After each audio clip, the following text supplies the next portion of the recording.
Nothing, okay. Minutes from 6/10/2025.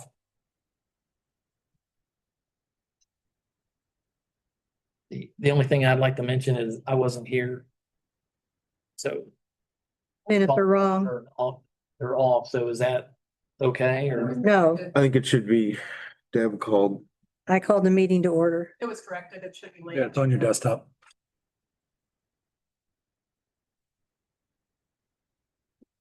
Yeah, right here it is. Oh. My fault, thank you. There it is. We'll throw this one away.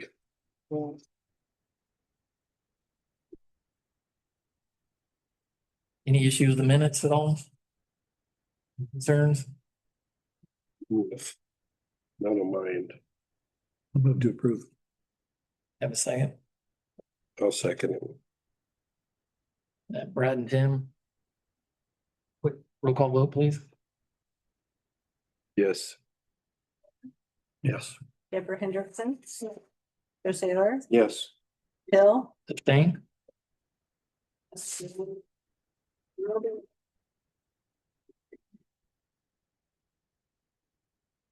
We also have minutes from 5/13. We just did minutes from 6. That's the minutes you're looking at, not the agenda. I think. A little rusty here, sorry, apologize. Voucher packets, July 8th. Why do we have two of the same thing? Where? Right here, The, same. the general, Is it required to have two? no, there was a error and I fixed it. So That's why I was wondering, because that's like a lot of waste of paper. If it's, no, I was just curious. I didn't know if there was a miss that I might have missed. So the one on our Thing is no. latest one is not. The one we have here in the packet right here was good, right? Okay, thank you. thing that was different was the general one. The balance was wrong. That's what I was confused me. Thank you. The one in the packet's bad. Lloyd, and this is Well, updated. All of them are all the packets are there except for the general take off of the thing and keep the general you got off of the paperclip. Okay. Make sense? Well, these are all stapled together, so. Yeah. Okay. I would suggest for clarity on the general fund voucher, if you identify it when you make a motion by the total at the end of the page 8. Presumably the wrong one have a different total, right? The correct one is $549,513.71.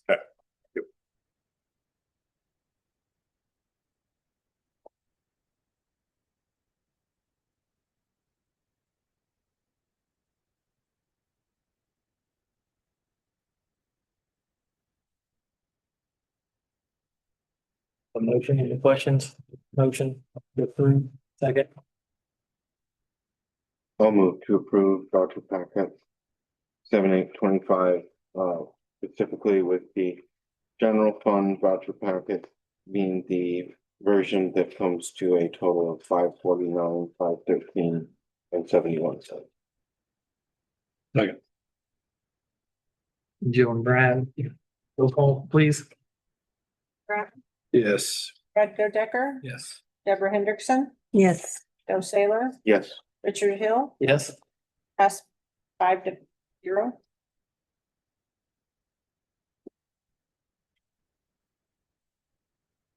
and then Melissa. Financial reports. Everything looks fine going through. I've got the totals if you're wanting that. The interest for the bank, all the accounts except for the two, $28,146.37.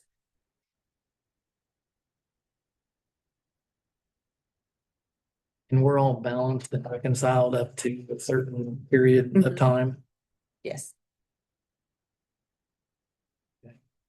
One says yes, one says maybe no. So where are we at?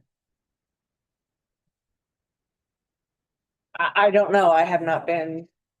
I've asked, I haven't got any information on it. We're waiting on the credit card statements to be entered and those just were recently transferred over to a different staff person. So with voucher packets being prepared last week, that person hasn't had to get back to it and should have it done in a couple. I would say beginning of next week. We got February through February credit card statement input into our system.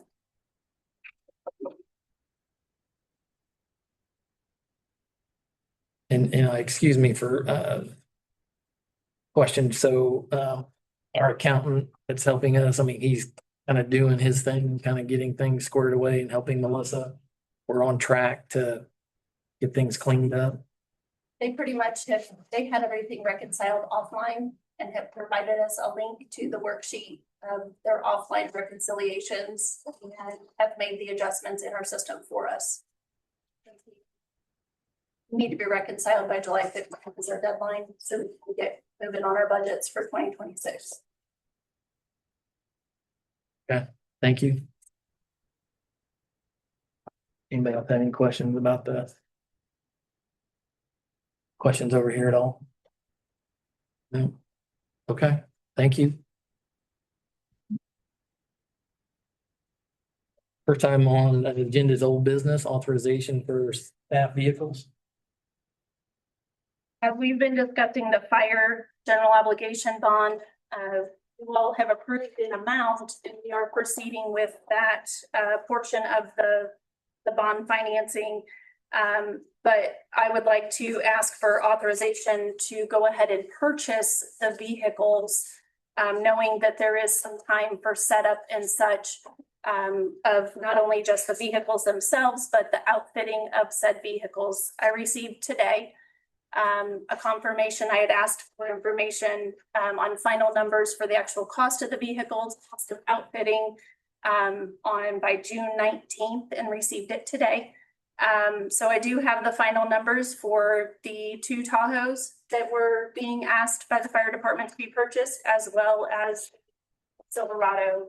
I went ahead, you all have seen these numbers. They did change a little bit. So I put a summary together that shows the cost of the vehicle, the estimated cost for outfitting, or the not to exceed.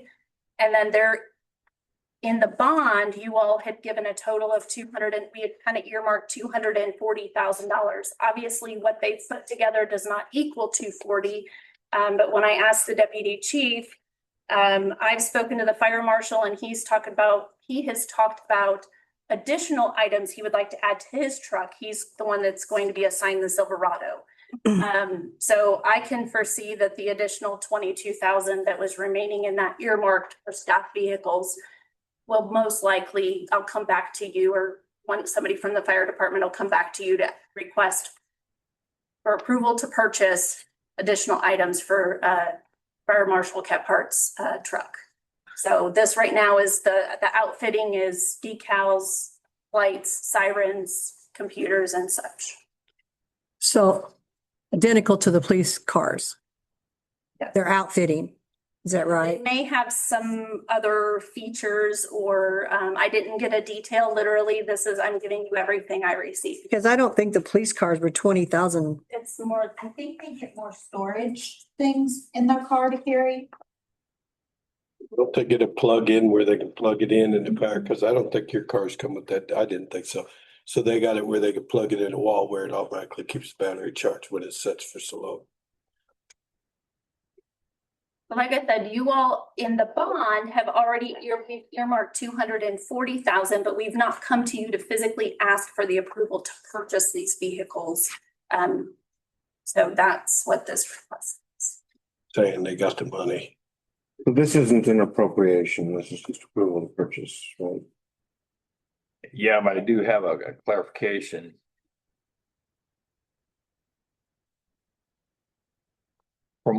Do we have money currently appropriated or in hand?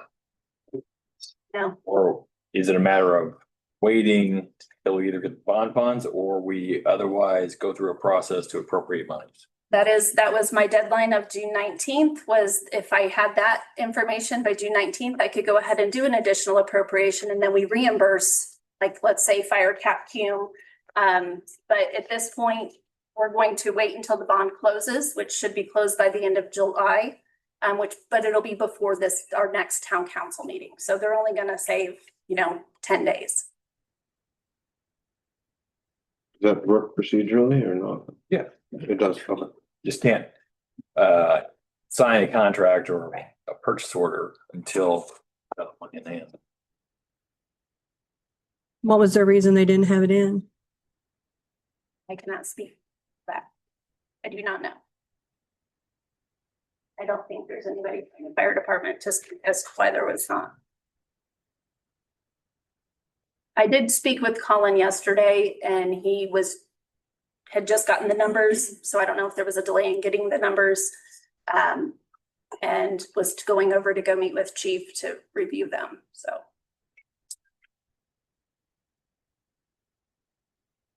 Carmen, I mean, obviously I wasn't here last month, but I didn't see in the notes, was there a discussion about some sort of preventative maintenance program being established and kind of making sure that we take care of our vehicles and equipment?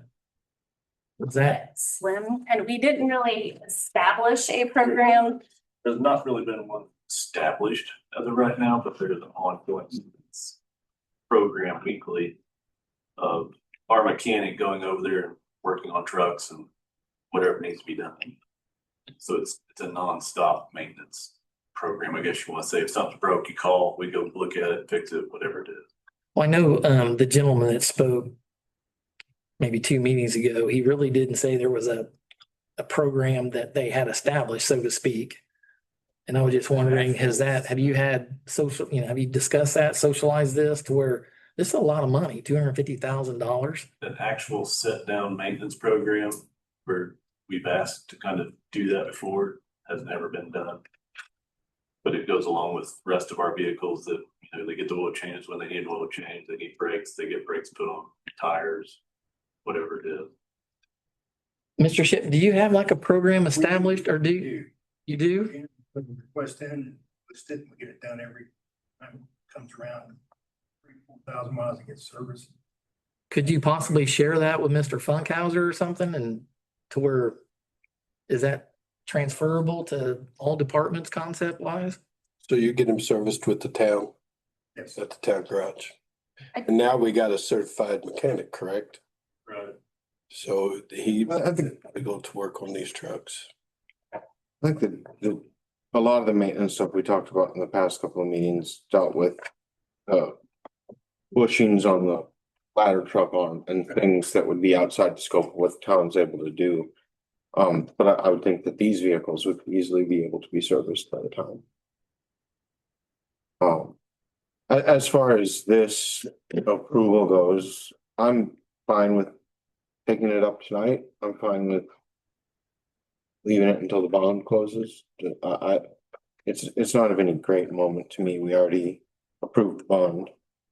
I don't know how anybody else feels. I prefer to wait till the bonds.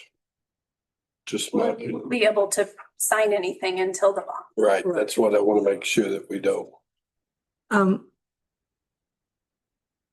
The amount remaining is to be earmarked only for the vehicles, Correct. right? Yes, because in the line item in the bond, it says staff vehicles not to exceed 240,000. Now, there was some miscellaneous, there is another line item that kind of has a miscellaneous, like if something was to go over of that nature, but if I've kind of already said that the extra, that this, in my head, they should not exceed this. It's okay. And So I just don't want them to take the 22,000 and do what they want with it. no, and we'll have to come back and ask for permission to go purchase those things if it goes over the 500 or the Repairs. $5,000. No. What my ability is. So we'll have to go through this procedure. So if you guys would prefer it come back, so it's 5,000 for me and then up to 25 to go directly to Richard. But if you want it all to come back to you all with what the fire marshal's planning to add to his truck, I can certainly do that. And just for clarification, the authority for purchases for the fire department, that runs through Carmen. She's the one that's authorized to make those purchases. Fire chief and any other fire employees are not authorized to do that. So just they understand that aspect of it. What makes your life easier, Carl? I mean, the only reason, and again, I was kind of hoping they'd get me the information by the time I gave them, because they have a lead time on some of these, the outfitting. So now, they're gonna have to at least wait until the bond closes. I would say if you could approve it tonight, may save, like I said, 10 days. It may take a couple months for some of the outfitting to happen on these vehicles, but they still have vehicles they can drive. I don't see any reason why we don't give Carmen authorization to complete the purchase once the funds are in hand from the bond being completed. So I would make a motion to authorize Carmen to purchase the staff vehicles from bond funds once they're made available. I'll second it. Roll call vote, please. Tim Brown, Yes. Fred Codicker, Yes. Deborah Henderson, Yes, Chris Taylor, Yes. Richard Hill, Yes. passed 5-0.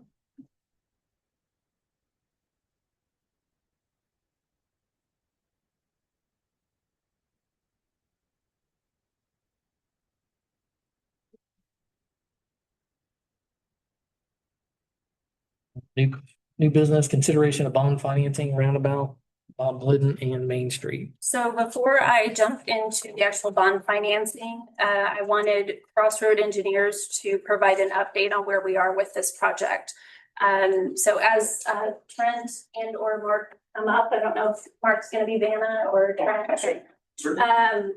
So as you recall, last September, I had asked if we could go ahead and bid this project with the hopes of going to construction in 2025. You all had approved for us to go ahead and get that bid with the pending financing. As you recall, just a little bit ago, we're still trying to figure out all of our finances and make sure we feel comfortable enough with taking on a large project such as this. The project is needed.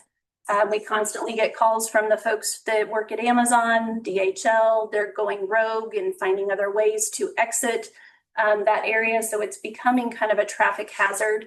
But as we've worked with Adam and the Crossroad folks, we feel like we've found a way to finance this project that is beneficial for all of us. But it does require some approvals from this council. So before we get into the bond financing mechanism, I wanted Crossroad to provide an update on the project itself, and then I'll rely on Stephen to help me and Dennis to help explain this financing method. So that's the only picture we have. right now. I mean, we don't have a copy of it, is what I'm saying. Oh, I did not. I was having printer difficulties. The file was not working, but I can email that to you. Well, Trent can provide that for you. You want one that big? No, I want a small one. You can hang this up on your wall. Yeah. Yeah, we sent a PDF that we can send Oh. to Carmen. We can send to you or she can forward to you. So, obviously, based on what Carmen said, as far as the project, we were geared up originally to be able to build that in 2025, potentially. And so the design is all but done. We just have to go to bidding, which means that there's a little bit of bid documents to go through. We've already done utility coordination.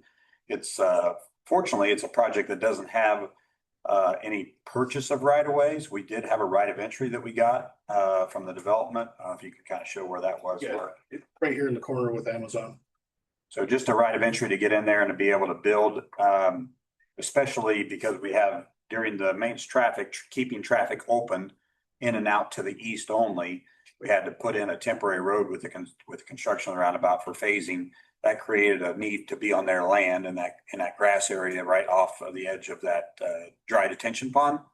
And so we're getting a right of entry from them. They've agreed to it. They just haven't set the final paperwork. That'll be completed and then we'll go to bid. And if we're going to build in the spring based on the bond financing coming this fall, then our recommendation would be to bid it in, say, in October, November, December. It's a great time for road contractors who are trying to fill their plate for next year. But we'll be ready to go as soon as the weather allows in the spring.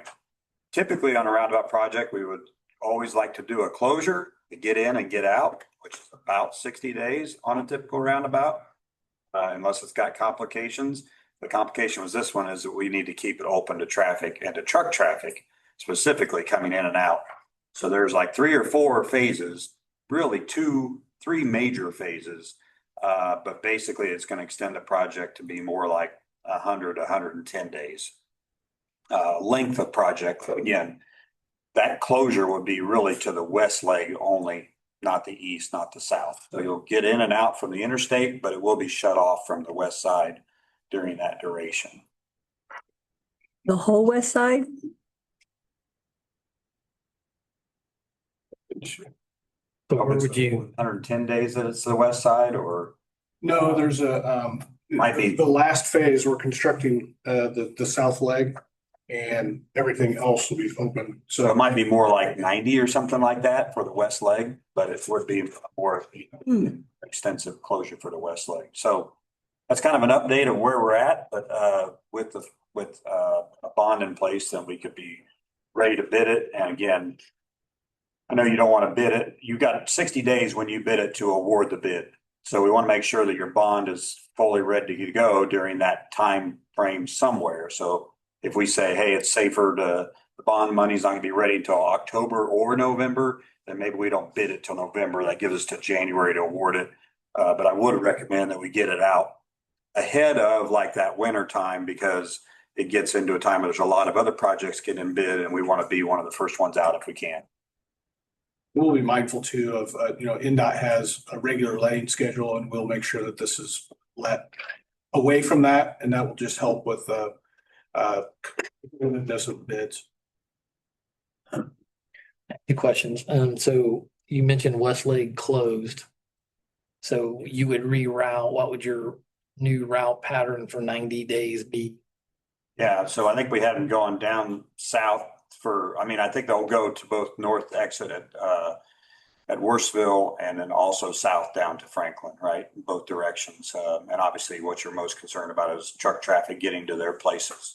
So you'd probably route it both ways. Local traffic's gonna find their way, whatever So whatever they when you do went. something like that with Amazon, DHL and all the businesses there, Well, you notify all them and coordinate new traffic patterns, because I we guess. send out a detour map and all that kind of stuff. Do that with your police and fire and everybody, and bus routes and so forth. So yeah, there'd be a lot of communication for that. Obviously, the businesses in the park will still get in and out, but they wouldn't be able to travel west. They'll have to use the interstate to go out, go east, or go east on Whiteland Road. And then you said potentially bidding it, so being the professionals here, what are you potentially looking at? What do you anticipate bids, estimated bid coming in at that's? Right, well, the bond For a list, bond. the bond list, the construction amount for it that we estimate for it. And so I think that's listed at 1.8 million for the construction. Does that include contingency? It does, and we don't want to show all of our cards. This is a bid situation, right? So we put a budget in, but we hope to beat that. And now, having said that, contractors know this work very well, and we can point to other projects that we bid. Even this year, we've got prices that we know. We know there's some inflation to next year. We know this is a little different. You'll get a better price on a closure than you will a project that has to work under traffic, because it's not as easy to build in pieces. So there's some factors there, but we have a lot of historic data that we use. And I would say traditionally, we're very good at our estimates. So, but we don't want to be under, but we don't want to be way above with the bond estimate we give you, because we don't want to tell you to bond more than what you need. So it's kind of a tricky game, but that's our best estimate. And I think that you're not, could you come in and get a bid that comes in under that by 400,000? Maybe. But we don't want to be too low with the bond. Okay, thank you. Is there a fourth There's a drive shown off there, basically for the farm that's there. But it could also, obviously, if that parcel were to develop, that's where you want their entrance to be from a Okay. traffic standpoint. So you're gonna prep it for that just in case? Well, we prep it for a farm entrance. We're not gonna build that property owner a big wide entrance. They would have to come in and widen it. He can, But we would prep it as the farm entrance. Okay, you'd want him to build it to our standards. He would expand. Now, if he comes in and says, oh, I've got a developer and I'm going right now and I'm gonna be done about the same time you are, then we could say, all right, you can pay the contractor to expand it, or you can just expand it. But all we were gonna build was more of a farm entrance. gotcha. Cause this should have probably been in place when they built all the other buildings. Should How far west is this from that stop? have buildings paid for. You remember the distance? Not off the top of my head, but it's. And that stinks. Warrior Trail? Maybe. Well, no, I want to say it's They wanted all the, there. it's less than 1,000, but I think it's around 800 feet. And so I mean, like, that is also a problematic area, but that's more NDOT, They've been trying. federal government, and less Packets. town is gonna impact that in any way positively or negatively when we know that at some point in time, that's gonna have to be addressed. Yeah. Help. So a couple answers to your question. You know, if we were to put a signal here, I think it would have more impact to that congestion in that area with the roundabout. If there's eastbound traffic right now through here, they don't stop anyways, right? This is a no stop condition for east and west. So this is not going to do anything to necessarily slow down east and west traffic very much to where it has an impact. Now, I think a separate question is, what's the long-term impacts with Warrior Trail and the interchange? And we know that NDOT has looked at a project there. They've scored it in their own system and hasn't scored well, but I think it's going to continue to be one that they're looking at. And as it gets more congested, it's going to score better in their system. And I think the one thing that they have said is that they were going to do, I think their latest diagram was like a Horseville Road diamond, right? And we went to them and said, really, you've got to look at Warrior Trail at the same time because it's a single. This is So the close. one. And so I think that would be the position the town should be in my opinion, is to be they're trying to- there talking to NDOT to try to get them to incorporate either a roundabout at Warrior Trail or some kind of function there with a signal that's connected there to make it the best product long-term. Right. I don't think this is going to have a negative impact with that. Whatever NDOT eventually does at the interchange, good, Just be looking at Warrior Trail at the same time. I think the first time they did it, It's in there. did not. And we actually, on the town's behalf, responded to them and said, look, It's in my. here, we poked some holes in their traffic study and said, you really need to look at Warrior Trail at the same time. It never got past that because it didn't score well in their system. The other unfortunate thing for the town is we cannot do any improvements to the Warrior Trail intersection because it's within NDOT's right of way. So we're limited to even us making improvements. You know, right now it's a traffic signal, but it's three-legged. You know, we've had folks on Warrior Trail South want to develop that, but they will not allow any improvements to that intersection. And like I said, we've been in communication. We've had Trent going to bat for us with NDOT. But like I said, the last few years, they did finish the traffic study in 2021 or 22 and identified then that there was a need. And it just, like Trent said, it hasn't scored high enough for their funding cycle. And even once it does get funding, it's still going to be like a 5-year out project before it actually goes to construction. So I think ultimately it's the goal would be to get NDOT to incorporate into their interchange in the future. That I think eventually will happen. But I guess the option B would be, okay, something needs to happen there, and can the town participate specifically for the Warrior Trail intersection at the time that NDOT does it? Take advantage of the fact that they're leading the project and you're just putting money into it and hands off. But that would be kind of option B in my recommendation. And we've been successful at doing that in other communities, but something needs to happen there, obviously.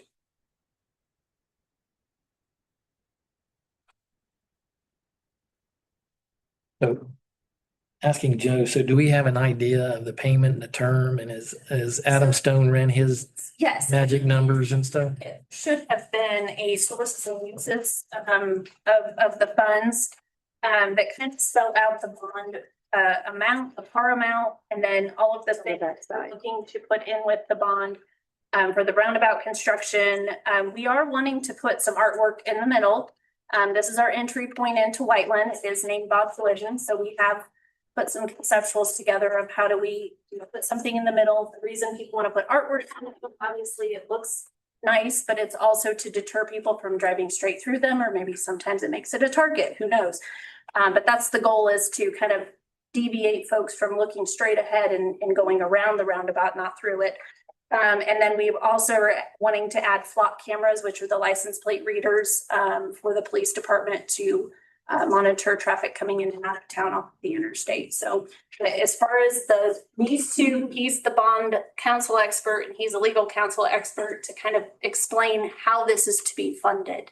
Because you'll see that and the next thing we want to kind of, there's a creative mechanism that we have the ability to do that doesn't impact the taxpayers and still allows us to do the bond and not hit our taxpayers. So I don't know if Stephen, you want to start, or if you want Dennis to start, or if you have any other questions for Trent and Mark.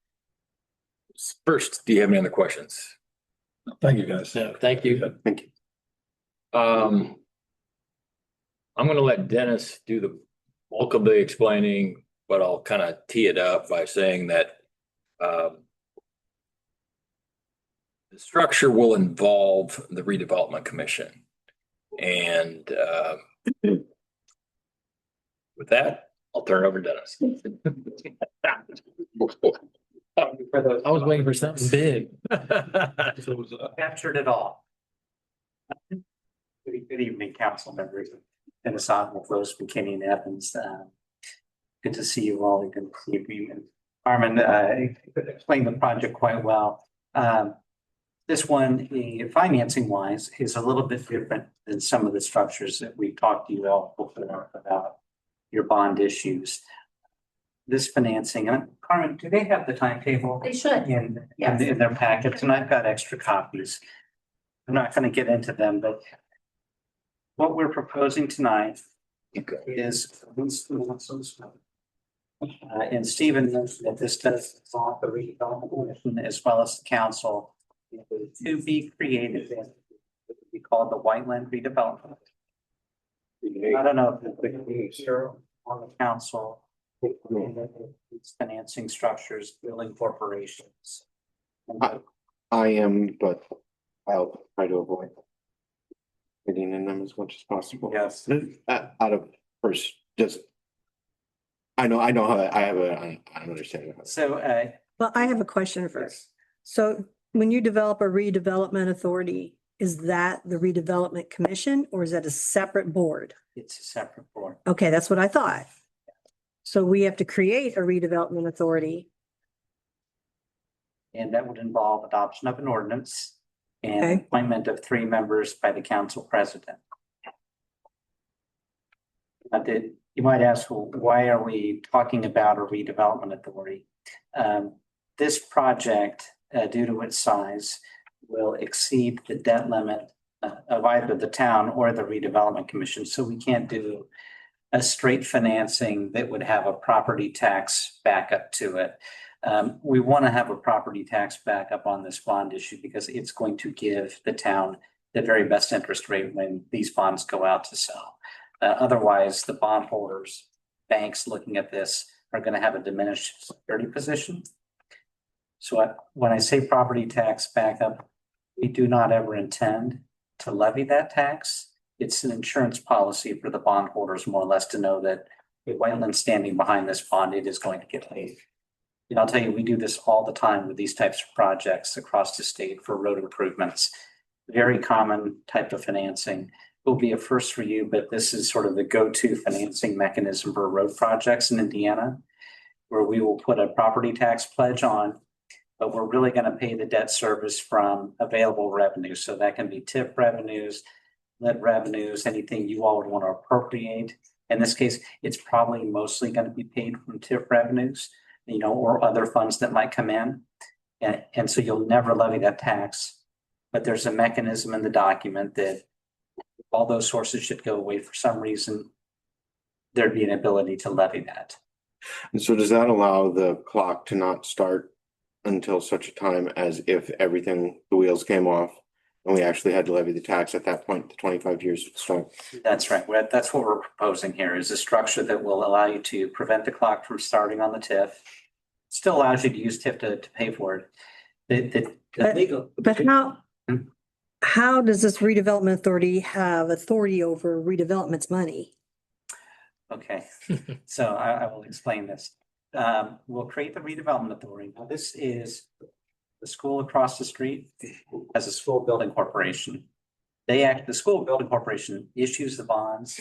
And in the case of a building corporation, they actually own the asset and they lease it to the school. And the school levies a tax to pay lease rentals, to pay the debt service on the building. And when the bonds are paid off, the building goes to the school corporation. That's all been created by state law to avoid the debt limit. Courts have said a lease doesn't count against a debt limit. If you have a property tax pledge involved, that triggers debt limit issues. And so what a redevelopment authority is basically the building corporation or the redevelopment commission. The redevelopment authority will be the issuer of the bonds. The only source of payment for those bonds is going to be lease rental payments it gets from the redevelopment commission. So redevelopment commission will take its monies, shoot them straight to the bond trustee. They really won't go to the redevelopment authority, but each time a payment's due, they'll send it straight to the bond trustee that will then pay the bondholders. So it's the redevelopment commission's money that's paying the bonds through the lease mechanism. And they don't have a say-so over it. The redevelopment authority? Yeah, redevelopment commission doesn't have any say-so over the redevelopment authority spending that money. Yeah, they do. Okay, Because all of this will get approved by the redevelopment commission. And there'll be public hearings. It'll get approved by the redevelopment authority and it'll get approved by the council as well. When it comes to actually, doing the construction contracts and things like that, that'll be handled by the redevelopment commission. The authority is really a conduit to get the money. Think of it a little bit like how the fire district has its own bonding ability and its own debt limit. And then since we have an RDC on a TIF, that creates a new, we'll call it envelope of debt limit as well as bonding authority. This is creating another envelope that is funded through the RDC primarily, but which then gives us that separate envelope that we can do this as a lease rather than as a loan. And by doing it as a lease rather than a loan, it doesn't trigger the 25-year window on our TIF. If you tap into the TIF to pay, right?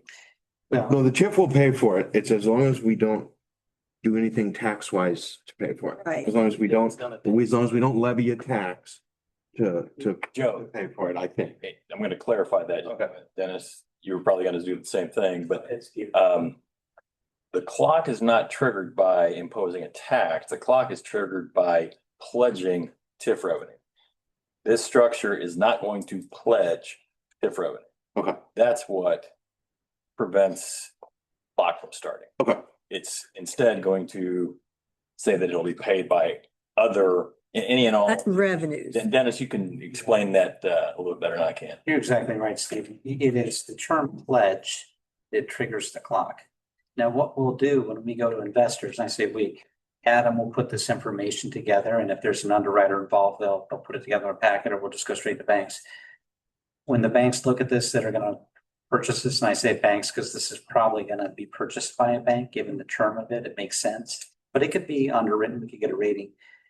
We're going to tell those potential investors, here's the basket of revenues we expect to pay for the debt service. And that will include the TIP revenues and other revenues. So they'll understand that that's a potential source.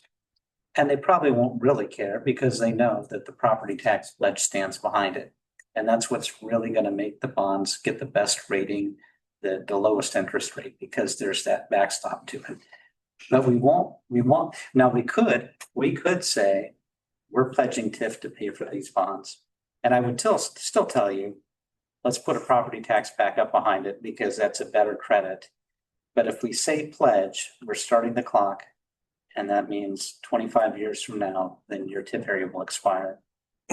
So real common, we just did one of these up in Westfield, $60 million project redevelopment authority. It was for a police station and a fire station. We did the exact same thing. Very similar structure. We went through a rating process. I think A plus rated. Everything went great. Who decides what revenues to use? It will be the redevelopment commission.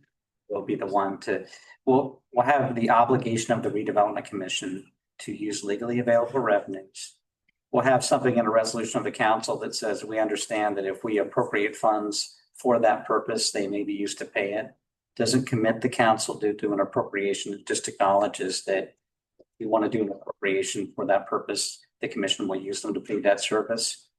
If the commission said doesn't pay the bonds with the TIF revenues, they'll be mandated to do the tax levy. So it may be getting to your point, it is sort of a good faith thing that we all understand what we're doing here. The only way around that would be to lock down the TIF with a pledge that you're starting the clock, and so Right. it's something to take into account.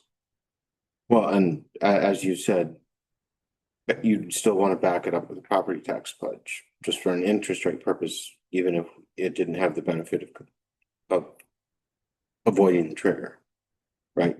Yeah, that's right. That's right. So I was incorrect. The trigger is not the imposition of the levy. The trigger would be if we encumbered TIF funds, and instead we would pledge the levy.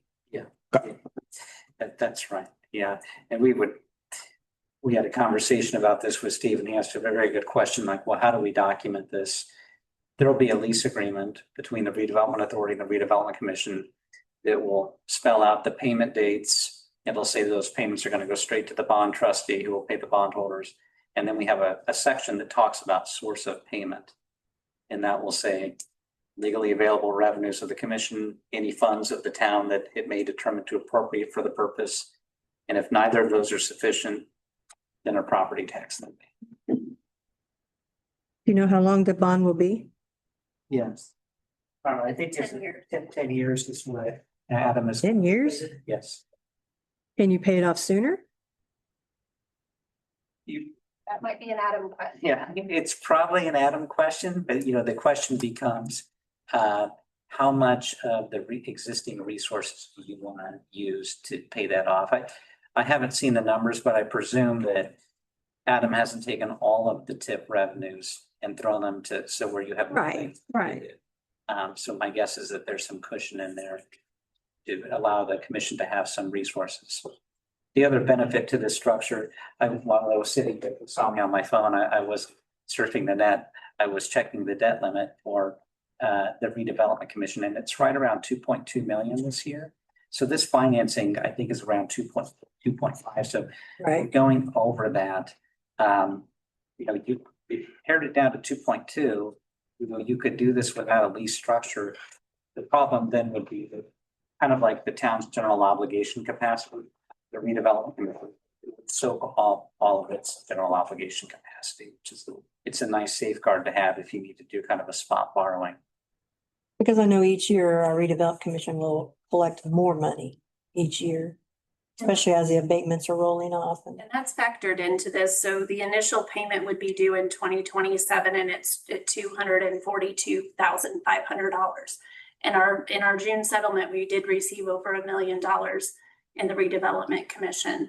So there's money there. It does incrementally go up, but you know how Adam is conservative. He does estimate the growth and put in like a 2 or 3% growth estimate. It was very conservative. So as it gets closer to the end of the bond payment, the payments do go up, but obviously we're predicting our revenues will go up as well. Right. And Carmen, I think this might be a good time to explain what you explained in our call, which was how much more we have to do in the way of projects and what those are going to cost. And that part of why we're doing this the way we are now at this amount is because there's so much more that is yet to come. Can you kind of elaborate on that? So I think you all know we've been kicking the can down the road with a lot of our capital improvement projects, and the 5-year plan that we have that continues to grow is over $100 million worth of projects. I think the concern is what do we pick first? Who's on first? Who's on second? You know, how do we strategically plan for these projects? But also I think the bigger thing is how do we pay for these projects? And we can't just keep looking at, okay, we have this TIF money. We don't want to start the clock. We don't want to start the clock. This is a great avenue. Like I said, this is a way that the state has allowed us to do something like this, not start the clock, but be able to start getting some of these projects moving forward. And, you know, we have a huge sewer improvement project that we've been working on for the last couple of years that we've got to get creative with our financing. And as the state, with this last General Assembly and the, you know, we still don't know how all of that is going to shake out when we get to 2027. Next year, we should be okay, but we just need to be more mindful of how we finance these projects, but we also can't not do them because the longer we wait, the more expensive they'll continue to get. And that's kind of where we're at. So, I mean, the biggest thing is we've got to move on projects. We have to be open to the different financing mechanisms. And I thought this one was great, especially since it didn't start the clock. I know that some of you, that's been kind of the trigger, and still allows us to grow that as we wait for those abatements to roll on. I got a question. When Amazon and all the buildings come in, was there anything discussed with them about helping with this? I mean, we're really basically putting this in for Amazon and them buildings there. We're not really basically it's open in White Island Road, but most of it is helping them versus helping us. To me, it seems like when these buildings were brought to the town way back when, there should have been something or fund put aside that they would have donated to help this big coastal town. So with the Amazon building itself, when that one was still owned by Jones Development, that was the developer that, so we always say Amazon, that's the first one that came to us, but Jones Development did do more for us and installed the booster station and the ground storage tank. But our kind of payback to that was we did offer a super abatement on the Amazon building itself. So there have been public-private partnerships to be able to accomplish these things. At this point, I mean, unless some of them are just, you know, dying to give us money. It ain't going. You know, they build them all at spec, so they didn't know what tenant, you know, the developers didn't know who was going to either buy or lease a building and what kind of tenant that would bring how many employees. So the DHL building out there for 3 shifts has close to 1,200 employees. That's where a major influx has come in. But we still have other lots that are looking to develop there where we may have some opportunities to do a public-private partnership. I don't know if other communities have gone back to the tenants or the landowners now and said, hey, could you pony in, you know, 100,000, that kind of thing. More Capital has, you know, on the north side has said if he can get that lot unlocked to the north, that he'd build the road. You know, and so he's, you know, but for him to do something at this one now, you know, I don't know if that's appropriate, but I don't know if Stephen or Dennis have ever come across that, going back to the well and asking them to commit something after they've. No, I don't think that would ever happen. But my point is, going forward, we keep this in mind, correct? That our road studies and stuff like this, knowing that we're dumping so much traffic on these roads, that why should the residents have to take the hit for this? If that building's causing the traffic, then the building should take the hit for it, not our residents. Theoretically, if this is being paid for by unpledged TIF funds, Correct. it's the property taxes and off those buildings that you're paying. Correct, and that's what I take it, but there could be time where it is gonna have to impact our taxes and stuff like this. I'm just saying in the future, I think this is something we really need to look into, just my opinion. Well, I think an example of what you're talking about is the patch project, and particularly phase 2, where we worked with them to upgrade Graham Road, although that's still to be brought to fruition. But I think they're also paving stretch of Whiteland Road next to their property. Correct me if I'm not quite getting this right, Carmen, but that's an example where we have Mhm. required them to participate in some of these things. I know Jones, they paid for a bunch of the water infrastructure going out there and some lift and tank and who was it that built Cooper Tire? They did some infrastructure to the roadway as well, if I recall. That was more. Mhm. That was more, yep. We do a lot of industrial parks are good examples. Warehouses coming in and typically trying to identify the needs up front to serve from an infrastructure standpoint, the building, and then looking at TIF is pretty much the go-to option for that, fund that service. And a lot of times, the catch example that Stephen mentioned is just a perfect example of how to kind of make that work in a public-private partnership. You're using the property taxes from the asset that can come, and it can only come with the infrastructure. So they bring their taxes and the town will use that to put the infrastructure in to serve it. Doesn't always work that way. Sometimes the building gets built and after the fact, you've got to deal with the traffic, but in an ideal world, you're kind of able to plan and work with the developers on that. Sir, I have a question. So basically, we're gonna create like a sister entity off the redevelopment authority, which is gonna be a redevelopment committee, party of 3. So what kind of qualifications will these individuals have to be on this committee? 18 years old, at least. This may sound silly, but legally, they don't need to be residents of the town, but we would always recommend that you've got residents of the community. People who are like-minded, with the council. To understand that the point of the authority is really to help facilitate the will of the council and the commission to get the project completed. So they're gonna be a go-between, so to speak, from one entity to the council with. They're not gonna have ability to approve things, are they? It's gonna come to the council. They are. There will be 3 bodies approving. The redevelopment authority will approve. The redevelopment commission will approve, and this council will approve. None of this can happen without those 3 approvals.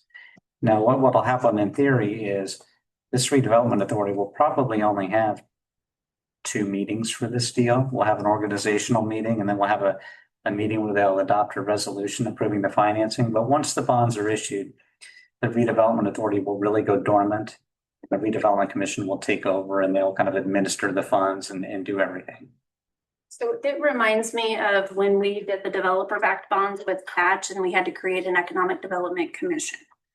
And they were another entity, another body of the approval process for these bonds. And the council president would appoint these members of the redevelopment authority. I have one name on here so far, but that has a banking background, recently moved into town, that I think would be a great asset for this initiative, but also future boards and commissions. But that is something that we can certainly sit down and talk through. I mean, I would think that you would have some sort of minimal understanding of the goals and objectives and what we're trying to do and understand the TIF and understand what we're trying to do. I mean, it would be up to you to pick who you believe could do that. I mean, I struggle with the TIF understanding. So, I mean, and it's very complicated. So, I mean, I'm probably gonna have to lean on some people to make sure people are qualified, I guess, and understand the concept that we're trying to, the end goal. If I could suggest, and I hate to say this, but it's true. This is, I think, where you need to sort of lean on your advisors and trust your advisors. This is our job, is to guide you through this process. The ultimate goal here is to make it as easy as we can for you so that you get your money, you do your project, we do it all legal. You're probably not going to go out and find 3 people in Whiteland or in Johnson County who have a real solid understanding of being on a redevelopment authority and TIFs, unless they're attorneys or financial advisors that are engaged in that type of business. It's just kind of a small world. So typically what we find are people that you trust as, good citizens of the community that are like-minded with the council, that want to do good by the town.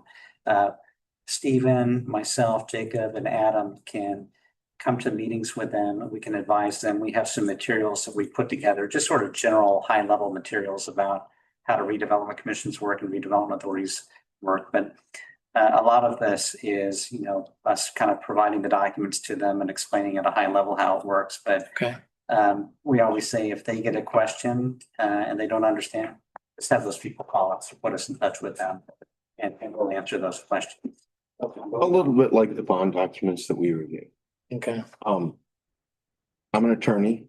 I'm not gonna tell you that I'm competent to tell you everything that that bond document does, or that I fully understand it. However, between Adam, bond counsel, Stephen, I have no issue in approving them. Because we have those people that is what they do. Mhm. And have we socialized this with the redevelopment authority that this is kind of what or is this the first step, first conversation? This is an introduction. We Okay. have a redevelopment commission meeting on Thursday. Okay. And this will be presented to them? To the agenda to Okay. be discussed. Can I pile on one little extra nuance to this? Just, I'm going to head off a question. I think that you'll see if you all decide to go down this path and you're going to think it's odd. And we had this conversation earlier. You will see on this timetable, if you read that there's 2 leases we contemplate. We talked about one with the redevelopment authority and the redevelopment commission. That's the real vehicle to get the money from the redevelopment commission to the bondholders. We'll have a separate lease from the town to the redevelopment authority. And we'll work with town staff to just identify a road that has value equal to the bond sizing. If we're going to put under the lease as an interim asset while the roundabout's being constructed, won't affect the operation of the road or anything like that or ownership. The reason we want to do this is legally in Indiana, a lessee entity, a redevelopment commission or a school corporation can't make a payment unless there's a useful asset under the lease. Now, it used to be that we would just say, all right, that roundabout's going to go under there. And when it's completed, then you can make the payments. And in the meantime, you have to use bond proceeds to pay the interest on the bonds. They call that capitalized interest. Lately, the banks and rating agencies, they get nervous about construction risk. What if there's a delay in constructing the roundabout or something happens and it doesn't get completed in time? Now the redevelopment commission can't make its payment. We have a bad situation. We've solved for that by putting interim assets under these lease agreements. And we do it all the time. And then the way we do it is we just take some existing roads, we put them under there. Then when the roundabout's completed, they'll come off. So you'll see that if we go down this path, this separate lease agreement, and it's purely a mechanism to make sure we have a leasable asset so that even if the roundabout didn't get completed, the commission could still make its payments to the bondholders. Is it like Patch where you would call for disbursement occasionally, or they wait till the very end to get paid for everything? With this one will be a little bit different. We would close these bonds and let's say we'll have a project fund. So let's say, I think it's 1.8 million. Let's say 1.8 million goes, we'll have a trustee bank, just like we did on Patch, go to a project fund. The difference is it's not going to be Patch requesting the disbursement. The disbursement request is going to come from the redevelopment commission straight to the trustee to say, hey, we've got an invoice, claims for payment, go ahead and pay these. Okay. So we don't have. That's why they don't have to meet later, because they don't have claims. Redevelopment Commission has claims. That's right. Okay. And we'll have that all set out in the bond documents who the authorized representative is to submit those disbursements. And we can talk about that, Carmen, Stephen, on who we want that to be.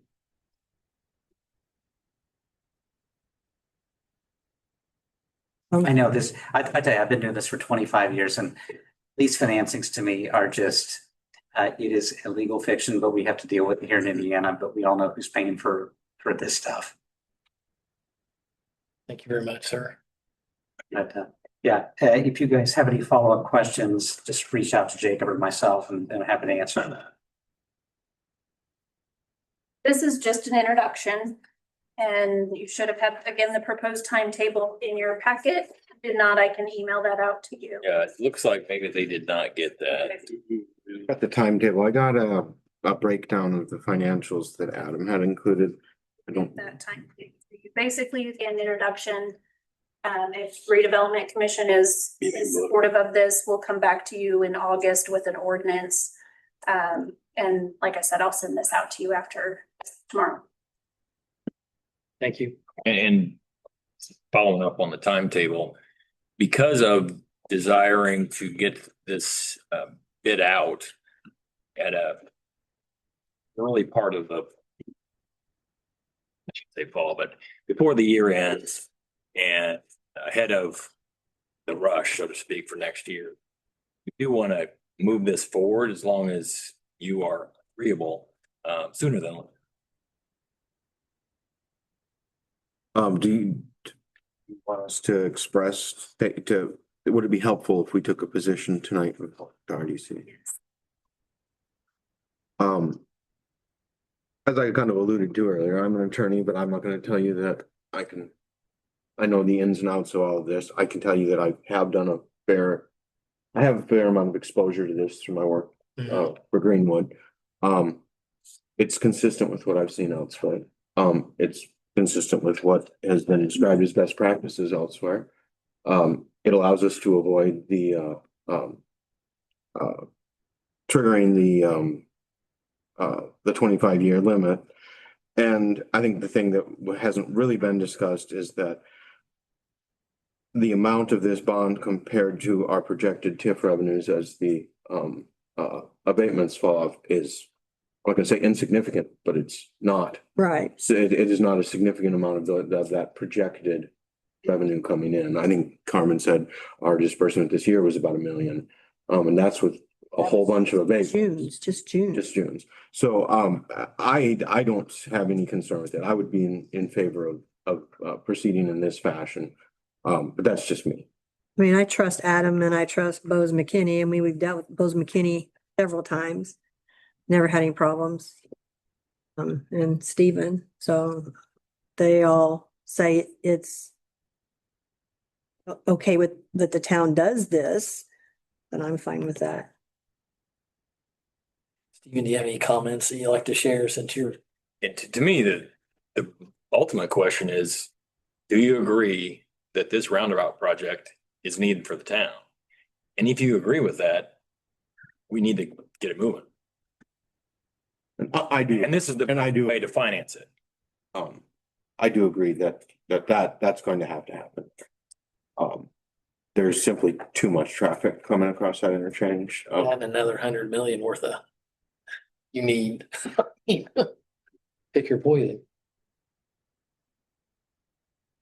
So from a standpoint from, if the council is in agreement to continue, what are you looking for? You're looking on just a recommendation to move forward to further discussion or some sort of commitment?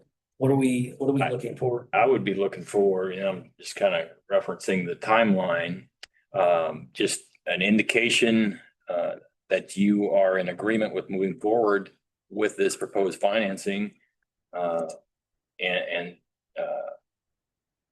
with that, we will proceed with preparing the notices and the documentation to bring back to the August meeting. There's a public hearing notice that has to go out if we want to, expedite it at the most possible. And This is potentially just to go ahead and bid the project, not necessarily we're releasing or we're approving the funds to do that, or is that? Well, we can't do that by ourselves.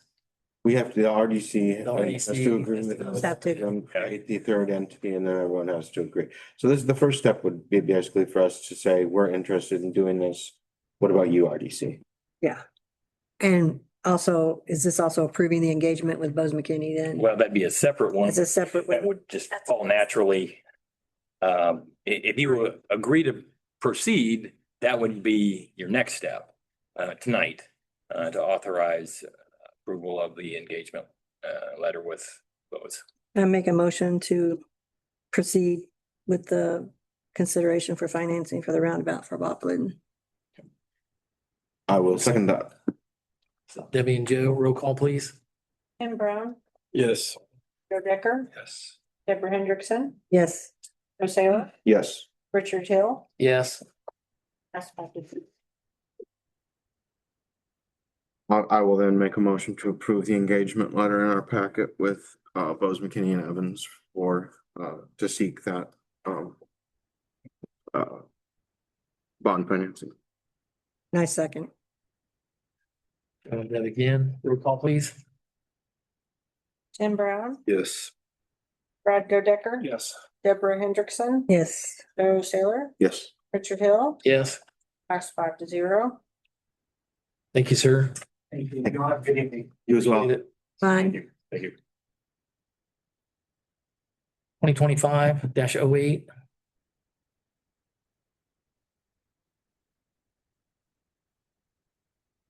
Good evening. My name is Paul Goodman. I'm here on behalf of Axis Group LLC. We're here to seek a waiver of a late filing that Axis made related to the property at 4671 North Graham Road here in Whiteland. We had worked on completing construction through 2024, and the assessment was $1,332,400. We received the Form 11 with a new assessment of $1,692,700. So it was about a $360,000 increase.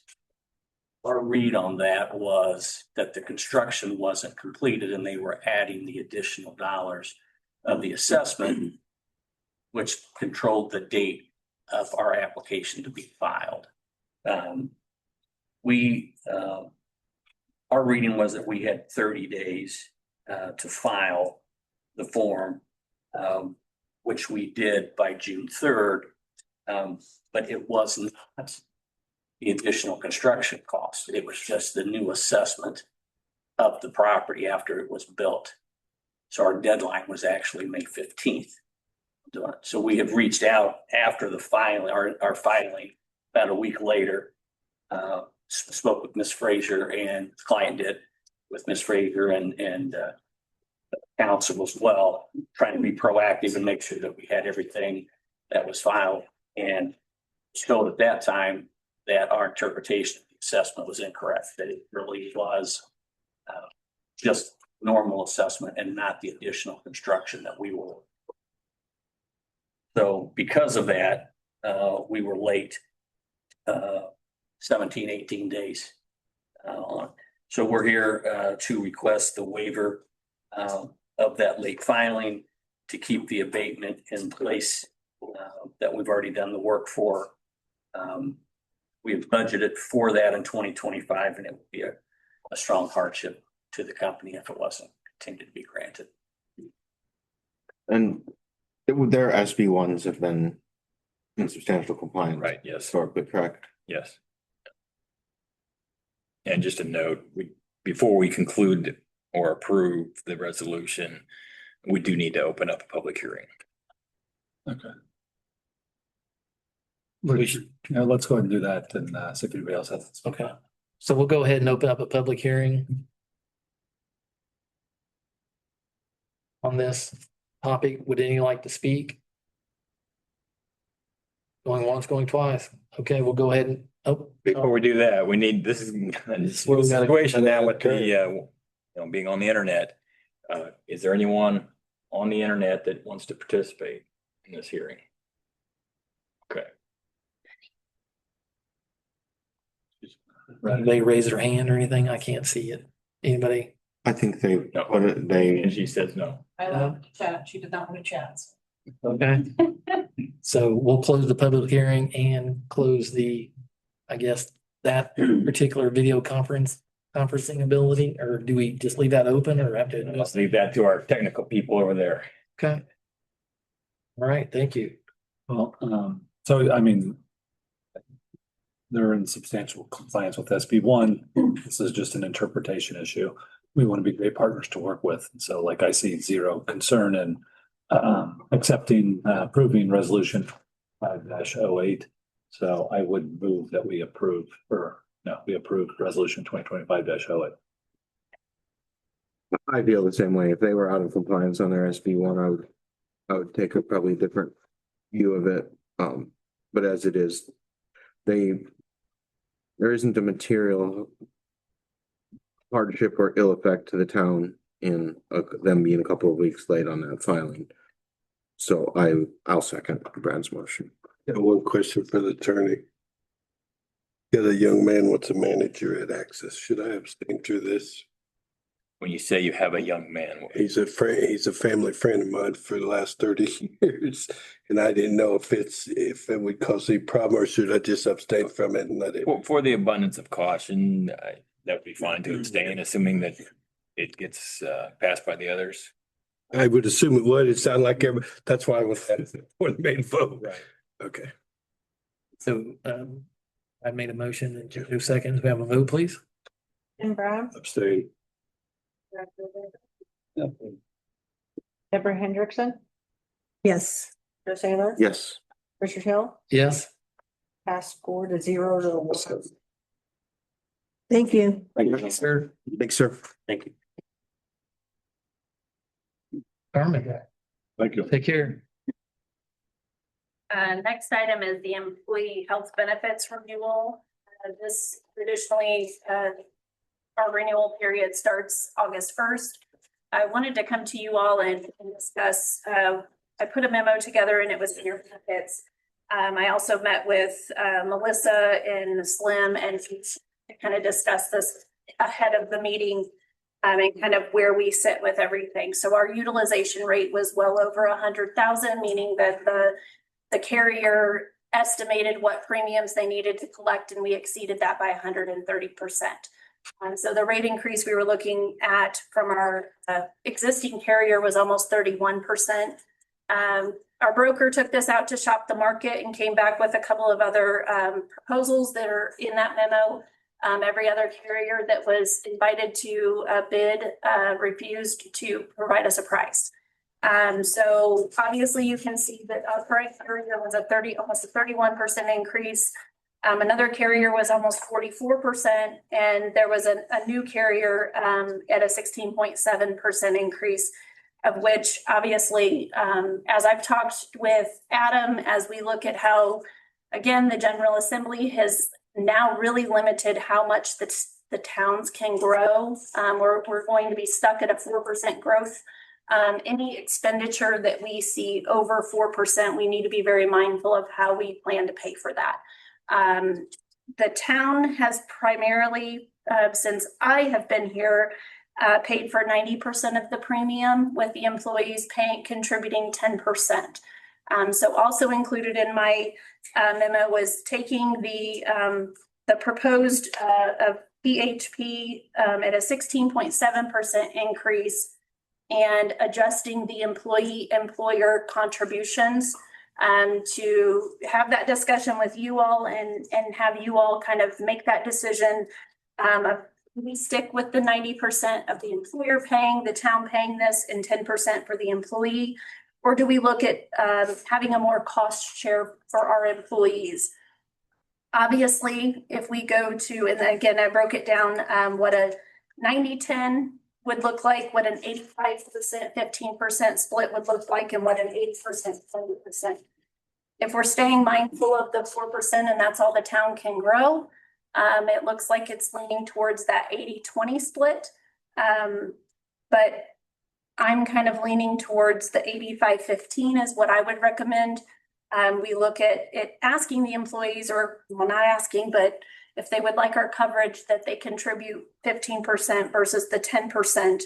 And you can see the breakdowns of how that would impact each level of, if it's an employee, spouse, child, and family, the different categories we have. So you can see that if we go to an 85-15 split, the town would only be paying $36,000 more than what we're paying now. Per month? Per year. Per year, okay. So the overall increase, last year, our total premium was just under $400,000. That's total 100%. Our new rates, we're looking at almost a $67,000 increase. But if we put more cost share on the employees, With an 85-15, the town would only need to make up the 36%, which is a 10% increase over what we're currently paying. And then if we went to an 80-20, making the employees pay 20%, we would be right around that 4% as far as the inflation to the town and what the town needs to budget. Again, I kind of, when I met with the department heads, we spoke about, I was leaning towards the 85-15. It was suggested maybe I do throw in that 80-20 just so you all can kind of see that impact. But I would like to, hear what you all have to say. We can continue with 90-10, but that's a big hit to where big hit to the town's budget. And if we pay for that and we continue to pay that 90-10, something else may have to give down the road. If we are only limited to grow at 4%.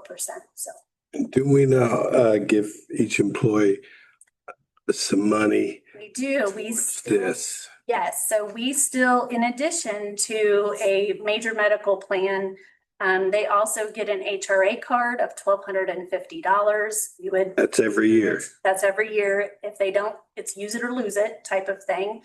I've been asking for us to have a high deductible health plan option with an HSA plan. We can have that with this, but the town would not, and a lot of employers will contribute money to an HSA plan.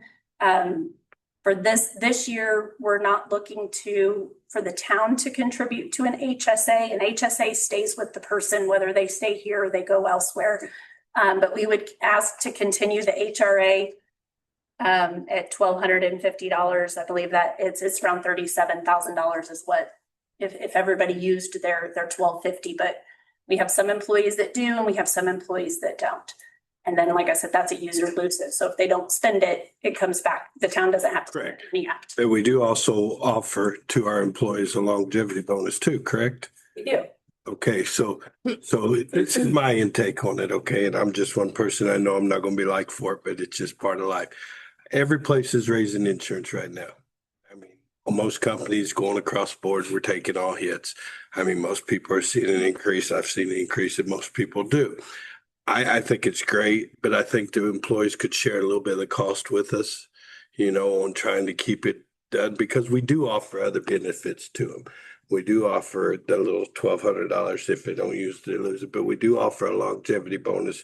And for a long time person, that could be up to 2,000 or 2,400. 2,500. 2,500 a year. Anytime over 20 years, for if they're here another 10 years, they're getting an extra. So I think what we offer is nice. I hate the insurance. Insurance drives me nuts because I got it too and trying to figure out. But I think that the town, I think if we could make it where some employees take it, we take it, I think it would be best for the taxpayers. And that's just my opinion. I don't know very many places where the family gets that high of rate. Usually if the employee gets 90, the family only gets 50. So I think 85-15 is nothing compared to outweighing everything else they get.